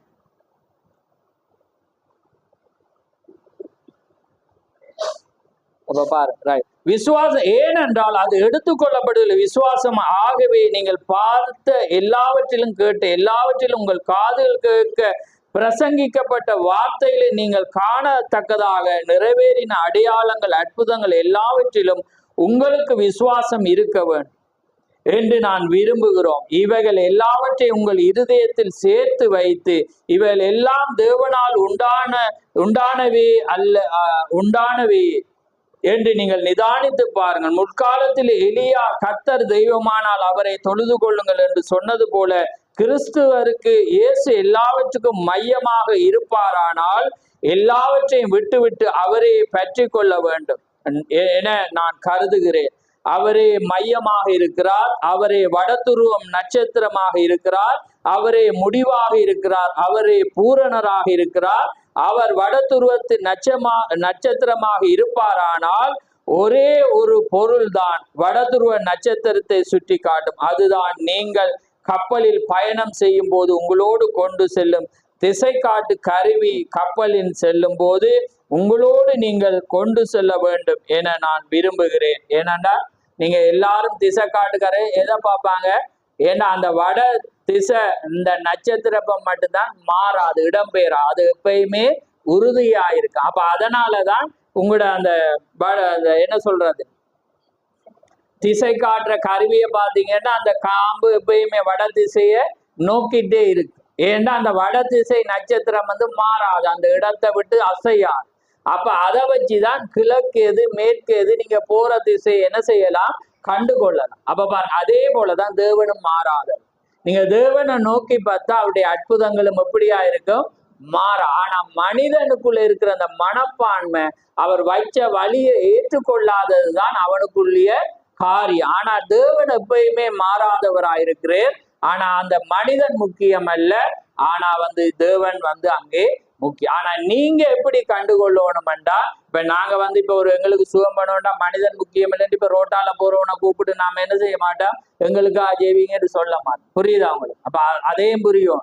அப்ப பிரதர் சொல்லிட்டு எங்க ஜெபிச்சாலும் சுகம் கிடைக்க மாட்டேட்டு அப்படியே போகும். அப்போ அப்படியே அல்ல, உங்களுக்காக அனுப்பப்பட்ட, உங்களுக்காக அபிஷேகப்பட்டு, உங்களுக்காக கொடுக்கப்பட்ட அதை இனங்கண்டு அங்க போகக்குள்ள அவர்கிட்ட வரம் இருக்கோ இல்லையோ நீங்க அதை பொருட்படுத்தணும். ஆண்டவரே, நீர் அனுப்பின இந்த நாளுக்குரிய காரியத்தை நாங்க விசுவாசிக்கிறோம், நீர் எனக்கு தந்தீர், அது முடிந்து போனு விசுவாசிச்சா உங்களோட மனப்பான்மை உங்களுக்கு அதை சுகத்தை கொடுக்கும். புரியுதா உங்களுக்கு? அப்ப அந்த மனப்பான்மை இல்லாம நீங்க ஒரு கடமைக்கு, அதான் திக்க சொல்ற, இதுலயே தான் நாங்க வாசிக்க போற பாருங்க. அவர் சொல்றாங்க ஜனங்கள் விசுவாசிக்கிறாங்க, அதுல மாற்று கருத்தே இல்லை, அது சத்தியம் என்றாங்க, அதை மகிழ்றாங்க. ஆனா அவட வாழ்க்கையில கடைப்பிடிக்காத மட்டும் அது என்ன செய்யாதான், அது அவங்களோட வாழ்க்கையில கொண்டு வரையலாம், தேவனால வரையலாம். எல்லாரும் விசுவாசிக்கிறாங்க, பிசாசும் என்ன செய்யறானா, விசுவாசித்து நடுங்குகிறான் என்று வேதம் சொல்லு. ஆனா அவன் கிரியைக்கு கொண்டு வர மாட்டான். கிரியைக்கு கொண்டு வரும் போதுதான் அது முடிந்து போனதா இருக்கு. அப்ப பாருங்க,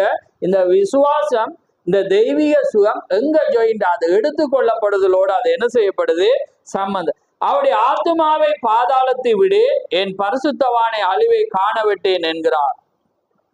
பாருங்க, ஓ தேவனே, அந்த வார்த்தை நிறைவேற வேண்டியதா இருக்கிறது. அது தேவனுடைய வார்த்தை. ஏன்னா தாவீது பாடுறான், என்ன பரிசுத்தவானை அழிவை காணப்படும். அவன் சொல்றான், என் எலும்புகளில் ஒன்றும் முறிக்கப்படுவதில்லை. ஏண்டா அப்ப அதை யாருக்கு அவன் பாடுறான், தேவண்ட வாழ்க்கை. அப்ப எங்களுக்கும் நிச்சயம் என்ற பரிசுத்தவானுடைய ஆத்துமாவை அவர் என்ன செய்ய மாட்டேன், பாதாளத்துல விட மாட்டேன். அவன் அழிவை காணலாம். அப்ப அது அவன் விசுவாசம். அப்ப அது ஏனென்றா அவனுக்கு நிச்சயம் இருக்கு. அதாலதான் பரிசுத்தவான்களுடைய மரணம் கர்த்தருடைய பார்வையில அருமையானது. ஒரு மரணம் என்பது எங்களுக்கு ஒரு கொண்டாட்டமா இருக்குது. இப்ப உதாரணத்துக்கு பாருங்க, ஒரு திருமண கல்யாணம் நடந்த போனா ஹனிமூன் போ, அதே போல இவன் மறிச்சிட்டாண்ட யாரோட அவனுக்கு தொடர்பு ஏற்படுது, தேவனோட ஏற்படுது. அங்க போறோம். அப்ப பாருங்க, அப்ப தேவனோட போறதுக்கு அழுகிறோம் நாங்க. ஆனா நாங்க ஏன் அழுகிறோம், அதான் அந்த அழுகையில வெளிப்பாடு, ரெவலேஷன். உலகத்தாரும் அழுகுறாங்க, நாங்களும் அழுகிறோம். ஏன்னா உலகத்தாரும் கவலைப்படுறாங்க, நாங்களும் கவலைப்படுறோம். அதான் சாலமோன் சொல்றான், உலகத்துக்கு சம்பிக்கிறது எங்களுக்கு எல்லாமே மாயன்னு அவன் வேற கோணத்துல சொல்றான். அவன் காணையிலாது. ஆனா ஏனென்றா அது அந்த காலம். ஆனா தீர்க்கதரிசி வந்த பிறகுதான் இந்த காலத்துல அதே தெரியும். ஆனா கடைசியில முடிக்கிறான், தேவனை அறிஞ்சுதான் அவன் முடிக்கிறான். ஏன்னா காரியத்தின் கடைத்தொகையே கேட்போமாக என்று சொல்லி போட்டு அந்த அடுத்த வசனம் சொல்றான், அது மறந்துட்டேன், நீங்க ஞாபகம் தான் சொல்லுங்க. ரைட். அப்ப பாருங்க, அவனுக்கு கடைசியில அது தெரியுது, இதுதான் முடிவு. எல்லா மனிதனுடைய முடிவு தேவன் ஒருவரே நிச்சயம் என்றது அவன் என்ன செய்யறான், முடிக்கிறான். ரைட்.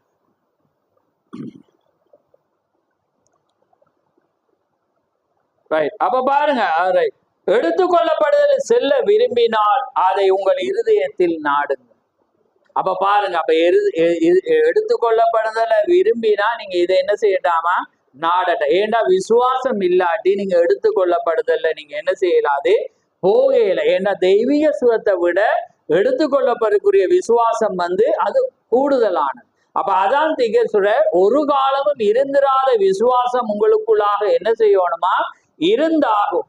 அப்ப இருந்தாகாட்டி நீங்க எடுத்துக்கொள்ளப்படுதல்ல நீங்க என்ன செய்யலாது, பிரவேசிக்க முடியும். ஏன்னா தேவனுடைய வார்த்தையை சத்தியத்தை முதலாவது அறியணும்.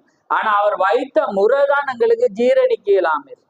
ஏனென்றா நாங்க எப்பயுமே மனிதர்களை ஏற்றுக்கொள்ள மாட்டோம். எப்பயுமே மனிதர்களை நாங்க என்ன செய்வோம், சந்தேக கண்ணோட்டத்துலதான் பார்ப்போம். ஆனா தேவனை நாங்க என்ன செய்வோம், முழு நிச்சயமா நம்புவோம். புரியுதா உங்களுக்கு? அப்ப ஆனா தேவனை ஜனங்கள் முழு நிச்சயமா நம்புவாங்க. ஆனா தேவனை அனுப்பின மனிதனை நம்ப மாட்டான். புரியுதா? அப்ப அதனால இவங்க என்ன செய்யறாங்க, இதை நம்பாதபடினால அது அவங்களால என்ன செய்யலாது, பெறையில். ஆனா நம்புற மனிதர்கள் என்ன செய்யறாங்க, அதை பெற்றுக்கொள்றாங்க. புரியுதாங்களா? அதை தான் நாங்க வேதத்துல பாக்குறோம். தனிப்பட்ட விதத்துல அது இயலாத ஒவ்வொன்றையும் நீங்க பாத்தீங்கன்னா அந்த தனிப்பட்ட மனிதன்கிட்ட தான் அவங்க பெறுறாங்க. அங்க கூட்டமா இருந்து பெற்றாங்களா நீங்க எங்கேயுமே பார்க்கல. அவங்க என்ன செய்யறாங்க, யார் யாரிடத்துல அவரால் செய்ய முடியுமென்று போனாங்களோ அவங்க மூலம் அது கிடைச்சு. ஏண்டா கொடுக்கிறவர் தேவனாயிரும். புரியுதா உங்களுக்கு? அப்ப அதனாலதான் நீங்க ஒருவேளை உங்க மூலம் அது வரக்குள்ள சொல்ற உங்களை ஒரு சுகமளிக்கிறவரை ஆக்கக்கூடும். ஆனா அவர் சொல்ற எந்த மனிதனும் சுகமளிக்கிறவன் அல்ல, கர்த்தர் தான். ஏண்டா அவர் என்ன செய்யறேன், எந்த வார்த்தையை அவன் ஏற்றுக்கொள்றான், எந்த வார்த்தையை அவன் செவி கொடுக்குறான், எந்த வார்த்தை சொல்லுதான். நீங்க அதை போய் என்ன செய்யணும், என்ன பூசி வரக்கோண்டோன்னா அது தேவன் என்ன செய்ய கடமைப்படுற. அப்ப ஏனென்றா நீங்க வார்த்தைக்கு கீழ்படிக்கணும்.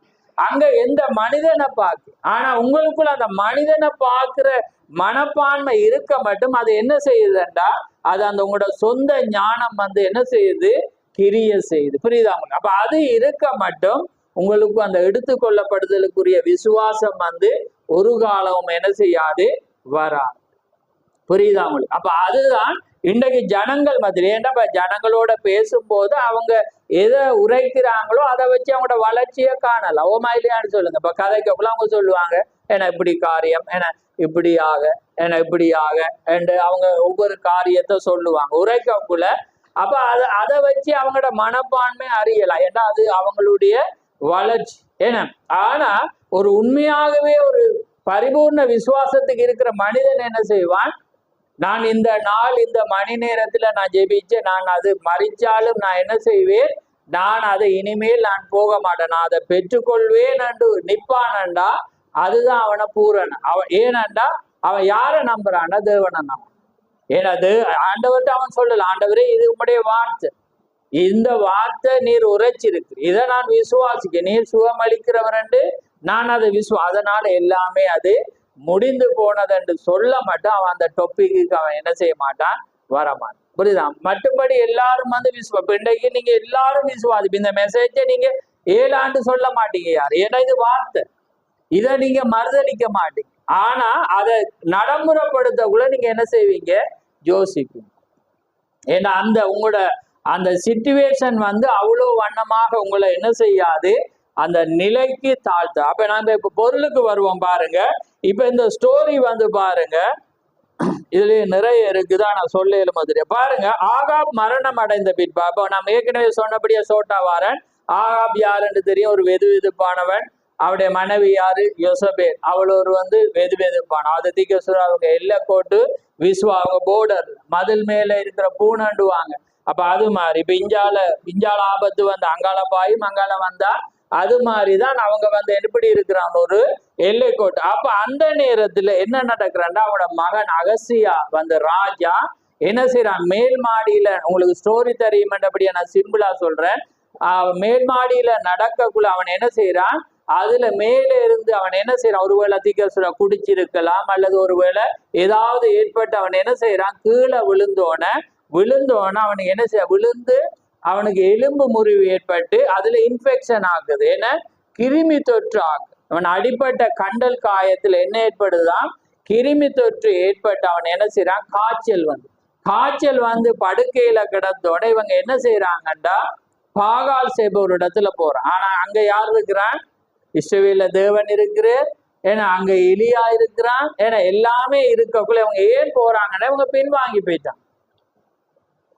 என்ன செஞ்சிட்டாங்க? எப்பயுமே தேவனோட உங்களுக்கு தொடர்பு இருந்தா தேவன மனிதர்களோட நீங்க என்ன செய்வீங்க? ஃபேஸ் பண்ணுவீங்க. என்னதான் இருந்தாலும் அவங்களதான் நீங்க அழைப்பீங்க. ஏன்னா அது உங்களுக்கு தேவனோடு இருக்கிற தொடர்பு, அந்த விசுவாசம். தொடர்பு துண்டிக்கப்பட்டு நீங்க ஒரு மேன்மைக்கு போயிட்டீங்கன்னா நீங்க தொடர்பு வைக்க மாட்டீங்க. அப்ப இவன் என்ன செய்யறான்? இங்க போகாம அங்க போகல. அப்ப அதை நான் வாசிக்க போறேன்டா தேவனோட மனப்பான்மையை சொல்லணும்ன்றதுக்காக வாசிக்க போறேன். இப்ப ஜனங்கள மனப்பான்மையை பார்த்து வாரோம். இந்த நேரத்துல ஜனத்திட மனப்பான்மை, அகசியாட மனப்பான்மை, இந்த நேரத்துல தேவன்ட மனப்பான்மை. சரி, ஒரு நல்ல ஒரு ஸ்டோரி உங்களோட இருதயத்துல படிங்க. ஏண்டா நாங்க எப்பயுமே வந்து தேவனை நம்புற ஜனமா இருக்கணும். ஏனண்டா அதுக்காக தேவன் வந்து கிறிஸ்தவனை வந்து செம்மறியாட்டுக்கு ஒப்புடுறாரு. ஏண்டா செம்மறியாடு வந்து கிறிஸ்தவங்க அன்றைக்கு அநேக கிறிஸ்தவங்க என்னத்தை சிந்திக்கிறாங்கன்னா, எங்களையே நாங்க காப்பாத்தலாம். என்ன திரும்ப சொல்லுங்க?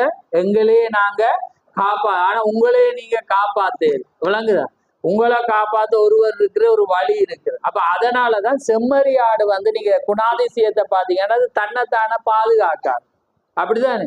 நீங்க சபை மத நிலை அல்லது செம்மறியாடுற குணாதிசயம் பார்த்தீங்கன்னா செம்மறியாட்டுக்கு தானா நடக்க தெரியும்.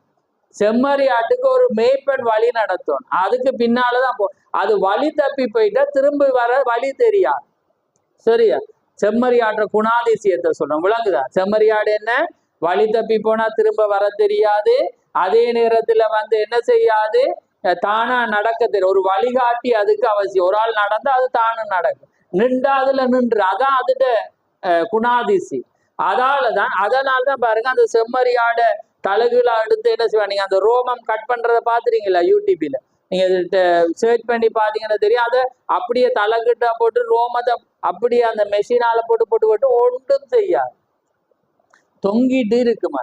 அப்ப அதான் நான் வேதம் என்ன சொல்லுது? அவர் மயிர் கத்தரிக்கும் போது என்னையா அவர் என்ன சொல்லுங்க?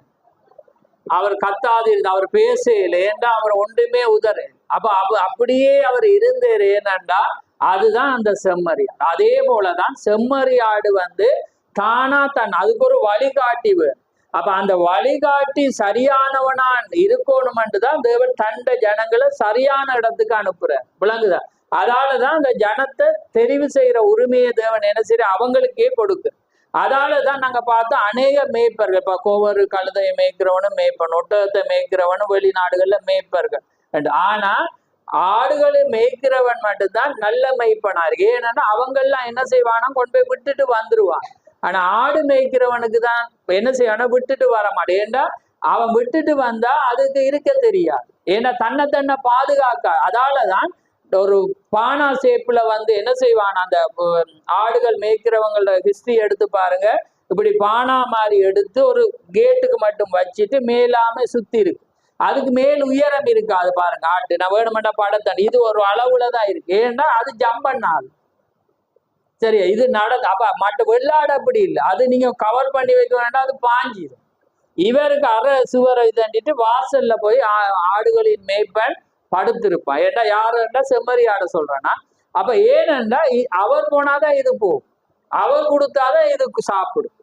அப்ப பாருங்க, இப்ப இங்க இப்ப உலகத்துல பாத்தீங்கன்னா கிறிஸ்தவர் நிறைய வெள்ளாடி இருக்கு. அது என்னது, அங்கேயும் சர்ச் பண்ணிப்பா, அங்கேயும் பார்க்க, அவர்கிட்டையும் போகும் இவர்கிட்டையும் போகும். ஏன்னா அது வந்து ஒரு வெள்ளாட்டுடைய குணாதி. அதுவும் ஒரு ஆடுதான், ஆனா அது வெள்ளாடு. ஆனா செம்மறி ஆடு வந்து மேய்ப்பன் வைக்கிறது மட்டும்தான் அது என்ன செய்யும், சாப்பிடும். விளங்குது? அந்த அதை வச்சு மெச்சிங் பாருங்க. சபையின் நிலையம் என்ற செய்தியை படிச்சு பாரு, அது ஒரு ஆழமான உண்டு. அப்ப அது வெள்ளாடுகளுக்கு படிக்க மனம் வராது. ஏன்னாண்டா அது வந்து வெள்ளாட்டு அப்படியே அந்த அந்த செய்தி மட்டும்தான் நான் ஸ்தாபனத்துக்கு கேட்டா கொடுக்குறேன்னாண்டா, யாரும் உங்ககிட்ட கேட்டாலும் அதை கொடுங்க. சபையும் அதன் நிலையும் தான் தலையும். சபை எப்படி, கிறிஸ்தவன் எப்படி, அதோட நிலை எப்படி, ஆரம்பத்துல இருந்து கன்னத்துல அரைகிற மாதிரிதான் இருக்கு. அந்த செய்தியை படிச்சாலே ஆரம்பத்துல இருந்து அந்த கிறிஸ்தவத்து ட்ரக் மாதிரி ஓடுற அவ்வளவு பேருக்கு செருப்படி செய்யுது. அதுலேதான் அவர் சொல்ற, மண்டையில வச்சு ஆணிய அடிக்கிற மாதிரி உரைக்கிற ஒருவனுக்கு நீ பிரசங்கிக்கக்குள்ள ஒரு முகம் மாறுதாண்டா, இன்னும் அவனை பார்த்து இன்னும் என்ன செய்யட்டாம பிரசங்கம் பண்ண சொல்றேன். இன்னும் கோபம் இருந்தா இன்னும் அவனுக்கு ஏத்த மாதிரி என்ன செய்ய, கோபம் வர மாதிரி இன்னும் சூடேத்துற மாதிரி பிரசங்கம். ஏண்டா உண்டு அவன் இது சத்தியமண்டு இருக்கணும், அல்லது இந்த இடத்தை விட்டு அவன் என்ன செய்யணுமா ஓடணும்ன்றதுதான் வேதம் சொல்லுது. பாருங்க, அப்ப எப்படி ஒரு ஆள். அப்ப பாருங்க, செம்மறி ஆடானது எப்படி ஒரு இயல்பு, அததான் கிறிஸ்தவனுக்கு தேவன் வைக்கிற. அது எப்படி அவனுக்கு வருமண்ட அந்த தன்மை, பரிசுத்த ஆகி வரப்பெல்லாம் சலண்டர் ஆகி. அப்ப அதுக்கு பிறகு ஆண்டவரே இந்த நாள்ல நீர் இவரை தான் வச்சிருக்கு, இந்த மேய்ப்பு அவர் கொடுக்குற ஆகாரம் தான் என்ன ரட்சிக்கும். அதுதான் என்ன, ஏன்னா நீ அவர் மூலம் தான் எனக்கு சாப்பாடு கொடுப்பு. அதுதான் அவருக்கு தான் தெரியும் எனக்கு இன்றைக்கு என்ன சாப்பாடு தேவை. ஏன்னா அதான் வேதம் சொல்லுது, ஆடுகளின் நிலையை நன்றாய் அறிந்து கொள், அதன் மேல் நோக்கம். சில ஆடு நொண்டும், சில ஆடு வந்து என்ன செய்யும், சோர்ந்து இருக்கும். சில அப்ப அவனுக்கு தான் தெரியும் எதுக்கு கொடுக்கணும், கொடுத்தாதான் உஷாரா எழும்பும். அப்ப அந்த உஷாரா எழும்புறதுக்கு அவனுக்கு தான் மருந்து தெரியும். அப்ப அதாலதான் அந்த ஆடுகளை மேய்க்கிறவங்க என்ன செய்வான், தாவிது பாடுறான் ஒரு இடத்த, கண்மலையும் தேனினால என்ன ஒரு பாட்டு பாடுறான்னு. அப்ப அது முதல் எங்களுக்கு தெரியும், பிறகு தெரியும், வாசிச்சு தெரியுமே. ஏனண்டு மேய்ப்பர்கள் வந்து ஒரு ஆடு வியாதிப்பட்ட என்ன செய்வாங்கண்டா, கண்மலை இருக்குதானே, கண்மலையில வந்து தேனை ஊத்திடுவாங்க. ஊத்தி விட்டோன்னு அந்த ஆடு வந்து என்ன செய்யும், தேனை நக்கக்குள்ள பாத்தீங்கன்னா அதுல இருக்கிற அந்த பாறையில இருக்க சுண்ணாமையும் சேர்த்து, என்ன ஆடுட நாக்க பாருங்க சொரப்ப. அப்ப இந்த தேனை நக்கிற சாட்டுல என்ன செய்ய மாட்டா, அந்த சுண்ணாமையை சேர்த்து நக்கினோன்னா அந்த இது சுகமாக்குறதுக்கான அந்த பலன் அந்த கல்லுல இருக்கு. அப்ப அந்த கல்லுட இருக்க சுண்ணாம்பு இதுக்கு சுகத்தை கொடுத்து. அப்ப விளங்குது? அப்ப பாருங்க இவ்வளவு மேய்ப்படுற டெக்னிக்கை பாரு. அப்ப அதே மாதிரி வந்து என்ன, தேனை நக்கினோன்னா அது அங்க இருந்து என்ன செய்ய சுகத்தை பெரு. அப்ப பாருங்க, ஒரு மேய்ப்பனுக்கு தான் அந்த டெக்னிக் தெரியும், எப்படி ஆட்டுக்கு மருந்து கொடு. இப்ப பிள்ளைகளுக்கு நீங்க மருந்து கொடுக்க ஒரு டெக்னிக் வைக்கிற மாதிரி அந்த ஆட்டுக்கு மருந்து அந்த மேய்ப்பனுக்கு தான் தெரியும். அவன் தான் இப்ப அந்த ஆடை பார்த்துட்டு இருக்கபடியா அவனுக்கு தான் தெரியும். ஆனா வெள்ளாடுகள் எல்லாம் என்ன செய்யும், இந்த யூடியூப் முழுக்க அலைஞ்சு தெரியும், என்ன செய்யும், எல்லா செய்தியும் அது என்ன செய்யும் கேட்டு வந்து அது மண்டைக்குள்ள ஏற்றி நாளுல இன்றைக்கு நாளுக்கு கர்த்தர் என்னோடு என்னத்தை பேசினார் அது மறந்து என்ன செஞ்சிடும் விளங்குது அவங்களுக்கு. அப்ப அது வந்து என்ன செய்யணும்னா, அது வெள்ளாடா இருக்கிறபடினால அதுக்கு வந்து இன்றைக்கு பேசின செய்தி தெரியாது. ஆனா யூடியூப்ல யாராவது அதுக்காக அவங்க பாக்குற தவறுன்னு சொல்லல, நல்ல உத்தமமா இருந்தா நீங்க இன்னும் ஒரு அறிவை வளர்த்துக்குள்ள பாருங்க. ஆனா உங்களுக்கு நாளுக்குரிய செய்தி இந்த இடத்துல இருந்துதான் உங்களோட கர்த்தர் பேச விரும்பினா அது இந்த இடத்துல இருந்துதான் அவர் கொடுப்பேன். ஏன்னா விட்டமின் வந்து அதுதான், அது உங்களுக்கு தான் அந்த ஊழியக்காரனுக்கு தெரியும் எதுல நீங்க குறைவாயிருக்கு. அப்ப அது அங்கதான். அதை கேட்டுட்டு நீங்க எக்ஸ்ட்ரா கேட்கறது அது உங்களுக்கும் தேவனுக்கும். அப்ப அது ஒவ்வொருவரோட அந்த ஒழுங்குகள்ல அவங்க கொண்டு வர்ற பாரம்பரியம் விளங்குது. அது அது தேவனுடைய வார்த்தையின்படி அது சரியா இருக்கு. மட்டும்படி நான் அதுக்கு சொல்ல மாட்டேன். ஆனா ஊழியக்காரர் பார்க்கறது தவறு இல்லை. என்னன்னா அவங்க எந்த வழியில ஒரு ஊழியம் போகுது என்பதை அவங்க என்ன செய்வாங்க, பார்ப்பாங்க. அது அப்படி இருக்குமானா அவங்ககிட்ட ஒரு ஆலோசனை கேட்க அல்லது அவங்க எடுக்கிற முடிவு அவங்களோட ஒத்து போனா அவங்க ஒரு சந்தோஷம் அடைய அவங்க போவாங்க. ஆனா ஜனங்கள் போகலைன்னா ஜனங்கள் தேவனுடைய காரியத்தோட தான் அது கடந்து. அதை விட உங்களுக்கு ஒரு செய்தி இருக்கு. நீங்க செய்தியை தீர்க்கதரிசியிட கேட்டா அது நல்லது. ஏன்னா நீங்க அதை படிச்சு வரக்குள்ள நான் சொல்ல வர்றது உங்களுக்கு புரியும். ஆமே. அப்ப அது சரி, ரைட். அப்ப பாருங்க, இந்த அகசியா என்ன செய்யறான்டா, அது ஏன்னு பாத்தீங்கன்னா அவன் என்ன ஒரு உண்மையான குடும்பத்தில் அவன் பிறக்கல. ஏன்னா வெது வெதுப்பாக இருக்கிறபடினால அவன் தீர்க்க சொல்ல என்னன்னா எப்பயுமே பிள்ளைகள் யாரை பின்பற்றுவாங்க, தாய். அப்ப தாயை எங்க இருந்து வந்தவ, பாகால் சேபுட விக்கிராராதனை காரியா வந்தபடினால அவன் என்ன செஞ்சிட்டான், ஆகாப் மறைச்சிட்டு அந்த அப்பா மறைச்சிட்டு. அப்ப அப்பா மறிச்சோன்னு எப்பயுமே பிள்ளைகள் யார பக்கம் நிற்கும், தாய். அப்ப தாய் தானே ஆலோசனையா இருந்தபடி. அப்ப அதான் வேதம் சொல்லுது, ஆகாப் மறித்த பின்புதான் வேதம் சொல்லுது. வாசிங்க அதை முன்னுக்கு. முதலாம் வசனம். நான் வாசிக்கிறேன் பாருங்க. ஆகாப் மரணம் அடைந்த பின்பு பாருங்க, மோவாப் இஸ்ரேலுக்கு விரோதமாய் கலகம் பண்ணி பிரிந்து அதுக்கு பிறகுதான் அகசியா வாரம் பாருங்க. அகசியா சமாரியால் தன் மேல் விட்டு கிராதியின் வழியா இருக்கக்குள்ளதான் அவன் என்ன செய்யறான்டா, நடக்கக்குள்ள விழுந்து இன்ஃபெக்ஷன் ஆகி காய்ச்சல் நிக்காதபடினால அவன் என்ன செய்யறான்டா, பாகால் செருப்பி நான் உயிரோடு பிழைப்பனா இல்லையாண்டு போகல. தேவன் என்ன செய்யறாரு பாருங்க, தேவன் பேசாம விட்டுருக்கலாம். ஆனா தீர்க்கதரிசியிலே தேவனை விட மாட்டார். ஏன்னா ஜனங்கள் பின்வாங்கி போகல யாராவது அனுப்பி என்ன செய்வேர், அந்த செய்தி அனுப்புவார். அப்ப வாசிங்க. கர்த்தருடைய தூதன் திஸ்பெனாகிய எலியாவை நோக்கி, நீ எழுந்து சமாரியருடைய ராஜாவின் ஆட்களுக்கு எதிர்கொண்டு போய் அவங்க வர்றதுக்கு எதிராக இஸ்ரவேலில் எக்ரோனிலே தேவனாகிய பாகால் செபிடது விசாரிக்க போகிறீர்கள். இது நிமித்தம் நீ ஏறின கட்டிலிருந்து இறங்காமல் சாவாய் என்று கர்த்தர் சொல்லுகிறார் என்பதை அவளோடு சொல் என்றான். அப்படி எலியா போய் அங்கே சொன்னான். அந்த ஆட்கள் திரும்பி என்ன செய்யறாங்க, சொல்றாங்க. அப்ப உடனே அவங்க கேட்கிறான், எப்படி உடுப்பு இருந்து, எப்படி உடை உடுத்தினர், ஏன்னா எப்படி என்னன்னு அவனுக்கு தெரியும். இந்த விளையாட்டை காட்டுறது எலியா தான். ஏன்னா அவன் தான் என்ன செய்யற அந்த காரியத்தை. அப்ப எலியாவை குறிச்சு அவங்களுக்கு பயம் என்னன்னா, அவங்க வித்தியாசமா நினைச்சிட்டாங்க அவன் சபிக்கிறாள். ஏன்னா அவங்க வானத்தை அடைச்சு விட்டான். 3.5 வருஷம் வானத்தை அடைச்சோன்னதான் பஞ்சம் பெறுது. ஏன்னா அவன் சொல்றான், நான் என்னுடைய வாக்கினன்றி வானத்திலிருந்து ஒரு மழையும் கூட என்ன செய்யாது, பெய்யாதன்னோட 3.5 வருஷம் மழை இல்லை. அப்ப 3.5 வருஷம் மழை இல்லாட்டி என்ன வரும், பஞ்சம் வரும். மரம் எல்லாம் சேர்த்து. அப்ப ஆக்கள் நல்லவன் அண்டுவாங்களா கெட்டவன் அண்டுவாங்க, கெட்டவன் அண்டு. ஆனா என்னத்தால பஞ்சம் வந்தது, தேவண்ட வார்த்தைக்கு எதிராக ஜனங்கள் தேவனை விட்டு நடக்கக்குள்ள வருது.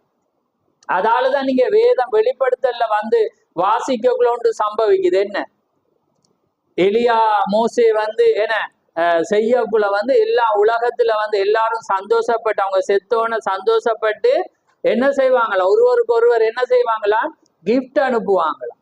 கிஃப்ட் அனுப்பி சந்தோஷப்படுவாங்க. அவங்க வர்ற நேரத்துல பூமியை சபிப்பாங்க. என்ன, மழை பெய்யாதபடி தண்ணீரை, குடிக்கிற தண்ணியை ரத்தமா மாத்திருவாங்க, குடிக்க தண்ணி இல்லை. அப்ப உடனே ஆக்கள் நினைப்பாங்க இவங்க ஒரு பெரிய பிசாசு என்று சொல்லி உலகம் என்ன செய்யும், அவங்கள வெறுக்கிறபடினால, அவங்க செத்தபடினால உலகம் சந்தோஷம். ஏன்னா இத உலகத்தை நாசமாக்கினவங்க 2 பேரும் செத்து போயிட்டாங்கன்னோட கிஃப்ட் அனுப்பி சந்தோஷப்படுக்கக்குள்ள என்ன நடக்கும், 3 நாளைக்கு பின்பாக என்ன ஏற்படும், பரலோகத்துல இருந்து ஒரு ஆவி இறங்கக்குள்ள இவங்க மேல உயிரோடு எழுப்பி போகக்குள்ள உலகம் பயப்படும். என்ன பாருங்க, 3 நாள் செத்து கிடக்குறாங்க. ஏன்னா 3 நாளைக்கு பிற்பாடு தேவ ஆவி வரக்குள்ள அவங்க உயிரோடு எழும்பக்குள்ள எப்படியெல்லாம் உடைச்சி அடிச்சு வச்சிருப்பாங்க. ஏன்னா மூஞ்சி எல்லாம் கல்லால எரிஞ்சிருப்பாங்க, எல்லாமே சேது. ஆனா பாருங்க, ஜீவன் வரக்குள்ள அந்த சரீரம் எப்படி பாருங்க, அது எவ்வளவு தெய்வீக சுகம். ஆமே, அது எடுத்துக்கொள்ளப்படுதலுக்குரிய விசுவாசம் பாருங்க. அப்ப இதெல்லாம் நாங்க இதை சாதாரண உடம்புல வச்ச சுகத்தையே நாங்க விசுவாசிக்காட்டி நாங்க எடுத்துக்கொள்ளப்படுதலுக்குரிய விசுவாசத்தங்களால் என்ன செய்யலாது, விசுவாசிக்கு. அப்ப ஆனா நாங்க என்ன செய்யறோம், தாவி திரியிறோம். என்ன பிரச்சனைண்டா தாவுதலுக்கு செய்தி தெரியும். அப்ப செய்தியை கேட்க பிசாசு என்ன செய்யறான், எங்களுக்கு செய்தியை கேட்காதபடி பல பிரச்சனைகள், பல குழப்பங்கள், பல சிந்தனைகளை கொண்டோன்னே எங்களுக்கு ஒருமுகமா இருந்து என்ன செய்யலாம், அது தேவனுடைய வார்த்தையை கேட்காதபடினால எங்களுக்கு பாஸ் ஓவர் மேலால என்ன செய்யுது, அது கடந்து போகுது. கடந்து போனோன்னா செய்தி வராது, சத்தியம் வராட்டி நீங்க விடுதலை ஆகும். ஏன்னா தேவன் ஈஸியா வச்சிருக்கு. எல்லாமே செய்ய போறது நான் இல்லை, தேவனா இருக்கிறார். அப்ப தேவன் செய்யறதுக்கு அவர் எப்பயுமே மாறார், அவர் எப்பயுமே மனப்பான்மையில மாறல. அப்ப என்ன நடக்குது, அதே வண்ணமாக செய்யறார். அப்ப பாருங்க, நான் வாசிக்கிறேன் பாருங்க. தேவன் மனிதனுக்கு ஒரு வழியை உண்டு பண்ணுகிறார், பிறகு மனிதன் அந்த வழியில் நடக்க மறுக்கும் போது அப்பொழுது தேவனுக்கு அவனை நீ ஏன் அதை செய்யவில்லை என்று கேட்பதற்கு உரிமை உண்டா. என்னையா விளங்க இல்லையா, தேவன் மனிதனுக்கு ஒரு வழியை உண்டு பண்ணுற, அப்படிதான் நீ நடக்கணும். சரியா, கவனமா பாருங்க. தேவன் ஒரு மனிதனுக்கு ஒரு வழியை உண்டு, பிறகு மனிதன் அந்த வழியில் நடக்க மறுக்கும் போது, இப்ப நான் இதுல நடக்க மாட்டேன், இப்படி நேரா நான் நடக்க மாட்டேன்னு மறுக்கும் போது அப்பொழுது தேவனுக்கு அவனை நீ ஏன் அதை செய்யவில்லை என்று கேட்பதற்கு உரிமை உண்டு. அப்ப அதனாலதான் தேவன் ஒரு வழியை வச்சிருந்து, அங்க பிசின் தைலம் இருந்தது, அங்க வைத்தியன் இருந்தான், அங்க சுகமளிக்கிற தீக்கசி இருந்தான். ஆனா இவங்க செய்யாம போனபடினால அவன் போய் கேட்கிறான். தேவனுக்கு தேவையில்ல, ஆனா தேவன் மனப்பான்மை என்னன்னா ஜனம் தெரிஞ்சு போனா போய் கேள்வி கேட்பார். விளங்குதா அவங்களுக்கு? இப்ப நான் விளங்கிட்டேன், ஆமே என்னன்னு சொல்லுங்க. இப்ப நான் வேதத்துல அதான் பாக்குறேன். இப்ப அவன் தேவன் ஆள் அனுப்பாம எங்க போறான், போகல. ஏன் தேவன் தேவனுக்கு தெரியுது, எலியாவுக்கு தெரியும் அவங்க போறது.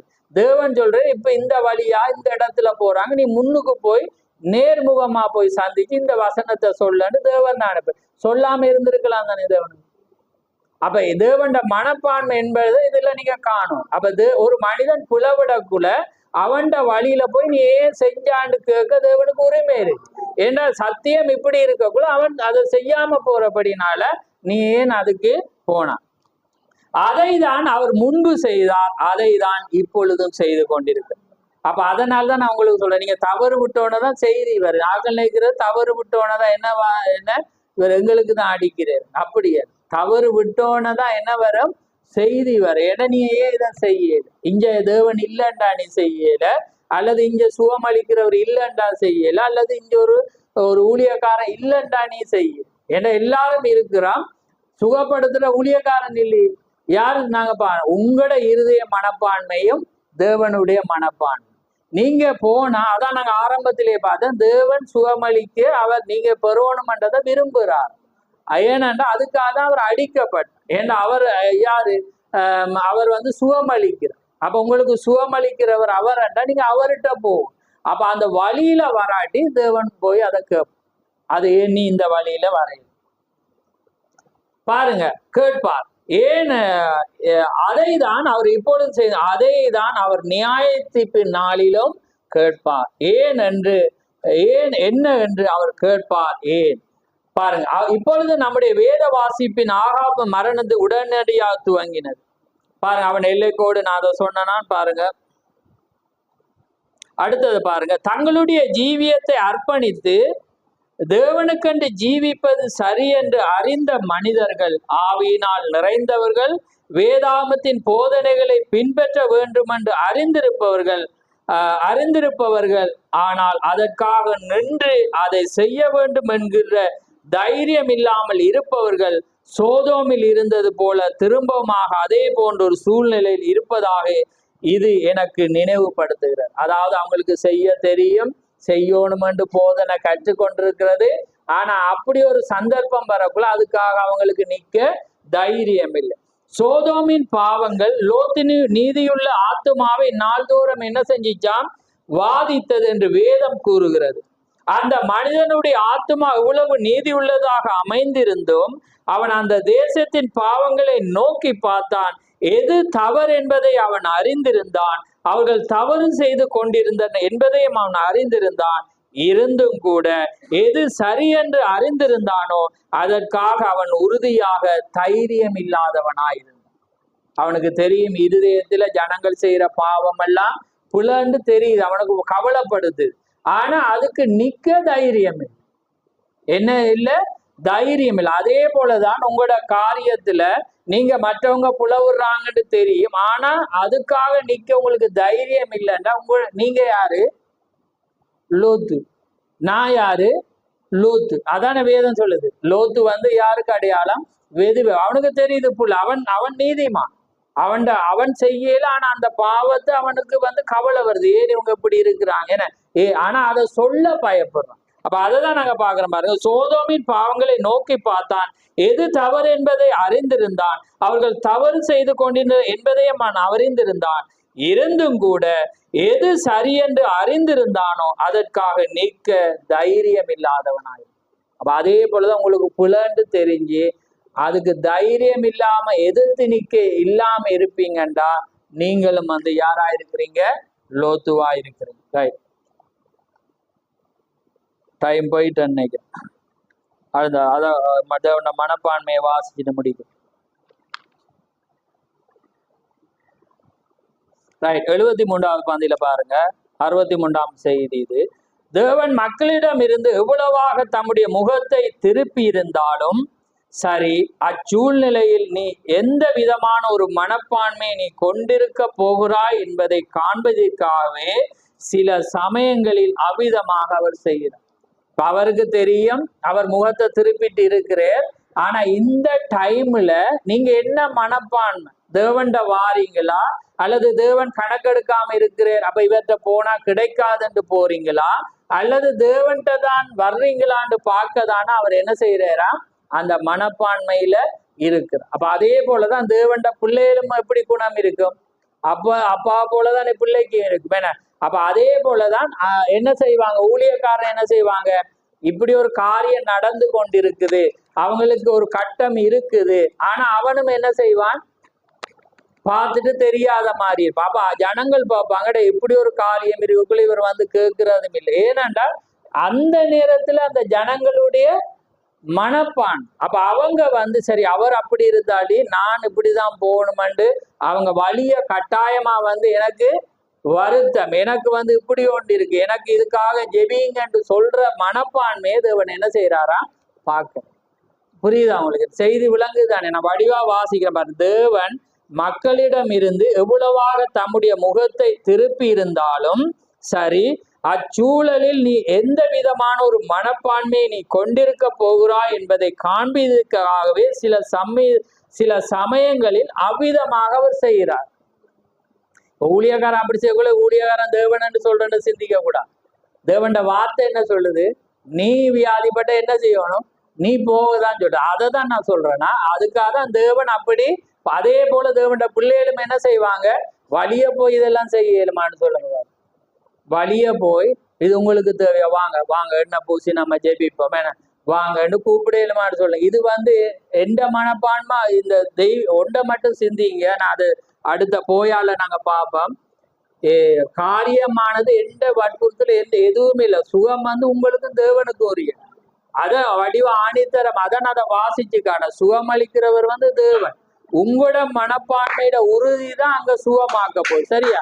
அதனாலதான் நான் இதை சொல்றேன். அப்ப ஊழியக்காரர் வந்து வற்புறுத்தி அவர் ஒன்றை சொல்லிதான் அவங்களுக்கு விசுவாசம் வந்து வர அவர் விரும்ப மாட்டார். தேவன் எப்படியோ அவரோட பிள்ளைகளும் அப்படிதான் இருப்பான். நீங்களும் அப்படிதான் இருக்கும்.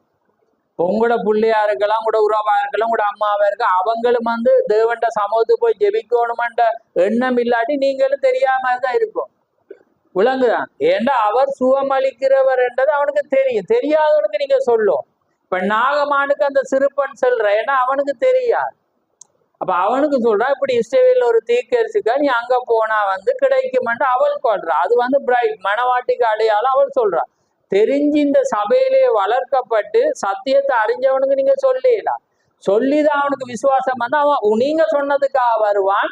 அது பிரயோசனம் இல்லை. புரியுது? அதே போலதான் நாங்க வந்து நீங்க எண்ணெய் பூசி வாங்க, ஜெபிப்போம், பாஸ்டிங் இருப்போம், உவாசம் இருப்போம், வெள்ளிக்கிழமையில வாங்க, சனிக்கிழமையில வாங்க, அல்லது வீட்டுக்கு வார ஒன்றுமே பிரயோசனம் இல்லை. உங்களோட மனப்பான்மை மாற மட்டும் ஒன்றுமே இல்லை. அப்ப அது என்னத்தை நாங்க பாக்குறோம்டா, தேவனும் அதே வண்ணமாக உங்களோட மனப்பான்மையை அவர் என்ன செய்யறாராம்? எதிர்பார்க்கும். அப்ப உங்களோட மனப்பான்மை ஊழியக்காரன் கடினமா இருந்தாலும் அவர் ஏன் அப்படி இருக்கிறன்னா நீங்க அதை ஆராயும். ஏன் அவர் அப்படி இருக்கேன்னா நீங்க அதை தேடையில உங்களோட அறிக்கை உங்களோட விசுவாசம் அப்படி வரையில். அப்ப அந்த நிச்சயம் உங்களுக்குள்ள வராத மட்டும் அவரால் செய்யும். அப்ப அதுதான் காரியம். அப்ப பாருங்க, ஒரு மனிதனுக்குள்ளால ஒரு உறுதி ஒரு காரியம். அப்ப ஜனங்களுடைய மனப்பான்மை அந்த நிலைக்குள்ள அந்த விசுவாசத்துக்குள்ள வர மட்டும் அது யாராலையும் செய்யல. அது உலகத்தை இயேசு கிறிஸ்து இந்த பூமியில உயிரோட நின்றாலும் அவருக்கு செய்யும். அதாலதான் அவருக்கு கேட்கிற, நீ விசுவாசிக்கிறாய், உன்னுடைய விசுவாசம் உன்னை ரட்சித்தது. அப்ப நீ சொஸ்தமடைய விரும்புகிறாயான்னு கேட்கிற. அடுத்தது, ஆமா ஆண்டவரே, அப்படியான எழுந்து நீ நட. அப்ப அவன்ட மனப்பான்மை தான் அவனை என்ன செய்யுது, நடக்க. அப்ப ஏன் நாங்க இன்றைக்கு இந்த செய்தியை நாங்க பார்த்தோம்னா எங்கட எடுத்துக்கொள்ளப்படுதலுக்குரிய விசுவாசம். அப்ப உங்களோட சில பேருடைய ஜனங்களுடைய விசுவாசம் வளரக்குள்ள எங்களுக்கு ஒரு மகிழ்ச்சி. அப்ப இந்த நேரத்துல மற்றவருடைய விசுவாசம் வளரணும். ஏன்னா இது எடுத்துக்கொள்ளப்படுதலோட சம்பந்தப்பட்டது. அப்ப எல்லாரும் கடவுள் வரப்போறான்னு இருக்கிறாங்க. ஆனா இங்க தெய்வீக சுகத்துல கோட்டை விட்டுட்டு இருந்தா அங்க போகல. ஏன்னா இது எடுத்துக்கொள்ளப்படுதலோட அது ஏன்னா பரிபூர்ண விசுவாசம் இருந்தாதான் நீங்க எடுத்துக்கொள்ளப்படுதல்ல நீங்க போகலாம். அப்ப உங்களோட சரீரத்துல கொடுக்குற தெய்வீக சுகத்துக்கே உங்களுக்கு ஒரு காரியம் இல்லைண்டா நீங்க எடுத்துக்கொள்ளப்படுதல்ல நீங்க சிந்திக்கவே தேவை. நீங்க உபத்திரத்துக்கு கூட ஆகதான் அது வருவேன்னா அது உங்களோட மனப்பான்மையை பொறுத்து நீங்க எப்படி வாழ்றீங்கன்ற பொறுத்து அதை எனக்கு நியாயத்திக்க இயலாது. ஏன்னா நாங்க ஆழத்துக்குள்ள வரக்குள்ள நாங்க சில நேரத்துல மௌனமாகி போயிட்டே இருக்கிறோம். ஏனண்டா நிறைகுடம் தளம்பாது போல நீங்க தேவன் ஆவியை பெற்றோன்னா யாரையும் நீங்க நியாயந்திக்க வர மாட்டீங்க. ஏனண்டா அது எப்படி தேவன் ஒரு மனிதன் மாறக்குள்ள தேவன் எப்படி மாறுவேர் என்று எங்களுக்கு தெரியாது. ஏன்னா அப்ப நாங்க இன்றைக்கு கொண்ட சொல்லிட்டு நாளைக்கு தேவன் மாறிட்டு அவன் உள்ள வரக்குள்ள எங்களுக்கு திரும்ப கோபம் வர பார்த்து அதுக்கப்புறம் நாங்க யாருக்கு அப்படி கோவம்? Right, very good. அப்ப பாருங்க, யோனாக்கு வருது. ஏன்னா தேவன் சொல்லி போட்டு அவங்க மாற இவர் மாறிட்டார். மாறினோன்னா இவனுக்கு போகும். அப்ப அது என்ன அப்படி எனக்கும் வரக்கூடாதுதானே. ஏன்னா அப்ப அதே மாதிரி நாங்க மனவாட்டிக்கு வராது என்றாலும் நாங்க அதுலேயும் கவனமா இருக்கோம். அதாலதான் நாங்க நீங்க இப்படி வாங்க, செய்தியை மட்டும்தான் எனக்கு கொடுக்கணும் மாமே, அதை மாற்றக்கூடியது அவரோட வார்த்தை தான். நீங்க கை கொள்ளக்குள்ளதான் மாறும். அப்ப எனக்கு இது ஒரு கடினமான ஊழியம். ஏனண்டா இந்த ஊழியம் எந்த பாகுபாடு இன்றி என இது வெளிப்படையா பிரசங்கிக்கக்குள்ள அது ஜனங்கள் வளர்ந்து வர்றவங்களுக்கு அது வெட்டக்குள்ள அது கஷ்டமா இருக்கு. அப்ப அவங்க அதை புரியாட்டி என்ன செய்வாங்க, கோவிப்பாங்க. என்னடா ஆனா நான் மெசேஜை வடிவா திரும்ப காண்பிக்கிறேன். எப்பயுமே ஒரு ஜனம் இப்படிதான் நடக்கணும்னு தெரியக்குள்ள நடக்காம வழி விலகக்குள்ள தேவன் என்ன செய்வார், எப்பயுமே ஆளை அனுப்பி நீ போறது புலண்டு அவர் எப்பயுமே ஆனா அவனுக்கு தண்டனை தான். ஆனா அவர் சொல்லிட்டு தான் தண்டனையும் கொடுக்குறேன். அதே போல அவன் என்ன சொல்றான், நீ ஏறின காட்டில அவன் திரும்ப ஓடி வந்திருந்தா காட்சி மாறிடு. இப்ப சொன்னோன்னு இவங்க போய் அப்படியே இருந்துட்டான். விளங்குது அவங்களுக்கு. சொன்னோன்னு அவங்க எலியாட்ட ஓடி போய் ஆண்டவரே என்ன எங்களை மன்னியுமான்றிருந்தா அந்த வேதத்துல அடுத்த ஸ்டோரி வேற மாதிரி வந்துருக்கு. விளங்குதான். அதான் நாங்க அன்றைக்கு பார்த்தோம். பேதுருவும் மனக்காசம் அழுகிறான். அடுத்து யாரு, யூதாசும் அழுகிறான். ஆனா யூதாஸ் தேவன் ஓடி வரையில, ஆனா பேதுரு அவர்கிட்ட ஆண்டவரேன்ட்டு ஓடிவான். அதான் அந்த ரெண்டுக்கும் உள்ள வித்தியா. ரெண்டு பேரும் அழுகுறாங்க. அதே நேரம் யூதாஸ் ஒரு அறிக்கை சொல்றான். என்ன அறிக்கை சொல்றான், என்ன சொல்றான் சொல்லுங்க. குற்றமில்லாத ரத்தத்தை காட்டி கொடுத்தேனே என்று சொல்லி என்ன செய்யறான், அந்த காசை 30 வெள்ளிக்காக தூக்கி எறிஞ்சிட்டு தான் நான் இதுதான் என்ன இப்படி என்ன நாசமாக்கினு காசும் அவன் பயன்படுத்தல. அவனுக்கு உணர்வு வந்துட்டு அட இந்த காசு தான் என்ன தேவன்ட இப்படி ஒரு மனப்பான்மை கேட்டு காசையும் அவன் எடுக்கு, காசையும் தூக்கி எறிகிறான். ஏன்னா அந்த 30 வெள்ளி காசையும் அவன் என்ன செய்யறான், எறிஞ்சி போட்டு குற்றமில்லாத ரத்தத்தை காட்டி கொடுத்தேன்னு தான் போய் நாண்டு கொண்டு சாரன். நீங்க சும்மா இல்ல, வேதத்தை கவனமா பார்க்கும். கடைசி நேரம் அவர் அறிக்கை போயிட்டு செத்துட்டாருன்னு சொல்லக்கூடாது. அறிக்கை பண்ணி ஆகுறவர் தேவன்ட்ட வந்தாரான்றதை பாருங்க. விளங்குதா உங்களுக்கு? வேதத்தை தான் போதிச்சுட்டு இருக்கு. அறிக்கை பண்றது முக்கியம் இல்லை, அது பிசாசும் அறிக்கை பண்ணும். ஏன்னா அதான் வேதம் அந்த நீதிமொழியில என்ன சொல்லுது, பாவங்களை மறைக்கிறவன் வாழ்வடை, அவைகளை அறிக்கை செய்து விட்டு விடுகிறவன் தான் என்ன செய்வான்? அறிக்கை செய்யறது முக்கியம் இல்லை, விட்டு விடுகிறவன் தான் என்ன செய்வான்? இரக்கம் பெறுவான். அவனுக்கு ஒரு இரக்கத்தை கொடுப்பேன், ஒரு சாய்ஸ். அப்ப கெட்டகுமார மாதிரி அவன் உள்ள வரக்குள்ள சொல்லுவான், ஆண்டவரே நம்முடைய மகனா இருக்க நான் பாத்துறேன் இல்லை, நம்முடைய மூளையில ஒரு வேலைக்காரனா இருக்கிறன்னு ஒரு அந்த கௌரவத்தை. நம்ம அப்பா அப்படி செய்ய மாட்டேன். அப்பா அவர் திரும்ப எல்லா சந்தோஷத்தை தான் அவர் கொடுப்பார். ஆனா மகனுக்கு மனம் திரும்புதல் இருக்கபடி அந்த மைண்ட் விளங்குதா, அந்த சிந்தவர், ஏன்னா அவன் மனம் திரும்பிட்டான். அப்ப அதனால கவனமா இருங்க. செய்தி உங்களுக்கு தெரியணும், செய்தி தெரியாட்டி ஒவ்வொருவருக்காக நீங்க வாதாடுவீங்க. அப்ப அதான் இப்ப ஜூதாஸ் அதை காட்டினா, ஜூதாஸ் காசு அறிஞ்சான், பணத்தை பிரயோசனப்படுத்த குற்றமில்லாத ரத்தத்தை அவன் அறிக்கை பண்ணான். அவர் குற்றமில்லாத ரத்தம், அதான் தீக்க சொல்ல சத்ரு கூட அவரை சரியானவர் என்று சாட்சி கொடுத்தான். பிலாத்து கொடுத்தான், ஏரோது கொடுத்தான், காய் பாபா கொடுத்தான், ஜூதாஸ் கொடுத்தான். பாருங்க, அவர் யார் எந்த குற்றமும் அவர் செய்யல. ஆமே, நாங்க பல குற்றம், ஆனா அவர் எந்த குற்றம் செய்யாத நீதிபரராயிருந்தார். அதனாலதான் அவருடைய ரத்தங்களை சுத்திகரிக்கிறது. ஆமே, அப்ப பாருங்க, அப்ப அந்த அறிக்கை இவனும் அழுதான் அவனும் அழுதான். ஆனா ஓடி வாரதான் முக்கியம். யார்கிட்ட ஓடி வரணும்? தேவண்ட ஜனத்திட்ட தேவண்ட சமூகத்துல ஓடி வர்றவன் தான் இரக்கம் பெறலாம். அவன் ஆத்துமா தான் தேவண்ட ராஜ்யத்துக்கு போகலாம். வீட்டுல இருந்து நான் அப்படி செஞ்சிட்டேன் புலன்னு சொல்றவன் இல்லை. அவன் அறிக்கை பண்ண மாதிரி அது மன்னிக்கப்படும். அது ஜூதாச போல அது எங்க போகும்? பாதாளத்துக்கு போகும். ஆனா அறிக்கை பண்றவன் அந்த ஆள்கிட்ட என்ன செய்வான்? மன்னிப்பு கண்டு பரத்துக்கு விரோதமா உமக்கு விரோதமா நான் பாவம் செய்தேன் என்று வரக்கூடாதான் அது இரக்கத்துக்கு வருது. அதுவுமே நான் மன்னிக்கப்படல, இரக்கத்துக்கு விடப்படுது. அந்த இரக்கத்துக்கு விடப்பட்டு அது தொடர்ந்து வந்தா அது மன்னிக்கப்பாரு. விளங்குதான்? அவர் செஞ்சிட்டேன்னு அவர் சொல்ல வரேன், அவன் இரக்கத்துக்கு போறான். ஆமே, இரக்கம் பெறுவான். விளங்குது? அந்த இரக்கத்துக்கு போய் அது நீடிக்குமானா அந்த லிஸ்டில் அவன் உள்ள வருவான். அதனால கர்த்தர் தாமே உங்களை ஆசீர்வதிப்பாராக. புரிஞ்சிருக்கும் என்று நான் விசுவாசிக்கிறேன். என்னுடைய தலையங்கம் எடுத்துக்கொள்ளப்படுதலுக்குரிய விசுவாசம். அப்ப இந்த நேரத்துல நீங்க உங்களோட விசுவாசம் என்ன ஊக்குவிக்க தான் நான் பிரசங்கிக்கிறேன். ஏனென்றா எங்களோட பரிபூரணத்துக்கு வரும். ஏன்னா நீங்க யாரை அழைக்கிறீங்க, யாரை நாடுறீங்க எதை என்பதை தேவன் பார்த்து கொண்டிருக்கிறார். ஆமே, அதுதான் தேவனுக்கு. ஏன்னா தேவன் வைத்த ஒரு மனிதனை விசுவாசிக்கும் போது நீங்க அதை தேவனை நம்புறீங்க. ஆமே, ஏன்னா அதுதான் வார்த்தையாயிருக்கு. அந்த மனிதன் எப்படிப்பட்டவன் என்பது முக்கியம் அல்ல, தேவன் வைத்த மனிதன் அந்த அந்த வசனம் தான் அங்கே முக்கியமாயிருக்கு. அதனாலதான் அந்த ஒழுங்குக்கு வாங்க, ஒழுங்குல தான் தேவன் கிரிய செய்யற தேவன். நீங்க ஒழுங்குக்கு மீறி நடந்தா அவர் யாராலையும் எதையுமே உங்களுக்கு செய்ய இயலாது. அந்த நேரத்துல தேவன் எப்படி பார்க்கிறாரோ அதே போலதான் தேவன் மனிதர்களும் பார்ப்பாங்க. ஆனா நீங்க வந்தா தேவன் எப்பயுமே சுகப்படுத்த அவர் ஜீவன் உள்ளவராயிருக்கிறார். ஆமென். அதனால கர்த்தர் தாமே ஆசீர்வதிப்பாராக. உங்களோட விசுவாசம் இன்னும் வளரும். அதனாலதான் அதை நாங்க காலம் இருந்தா நாங்க தொடர்ந்து பார்க்கக்குள்ள இன்னும் அறியலாம். அதிக சொல்ற அந்த பரிபூர்ண எடுத்துக்கொள்ளப்பட்டுக்குரிய விசுவாசம் வரணும்டா நீங்க முதல் இருந்த காலத்துல விசுவாசத்தை விட அதிகமாயிருக்கும்.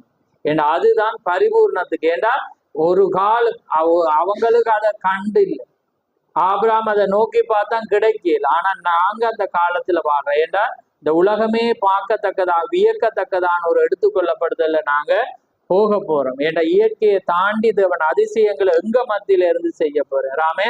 அப்ப நாங்க இப்படி பரிபூர்ணமா இருப்போம்.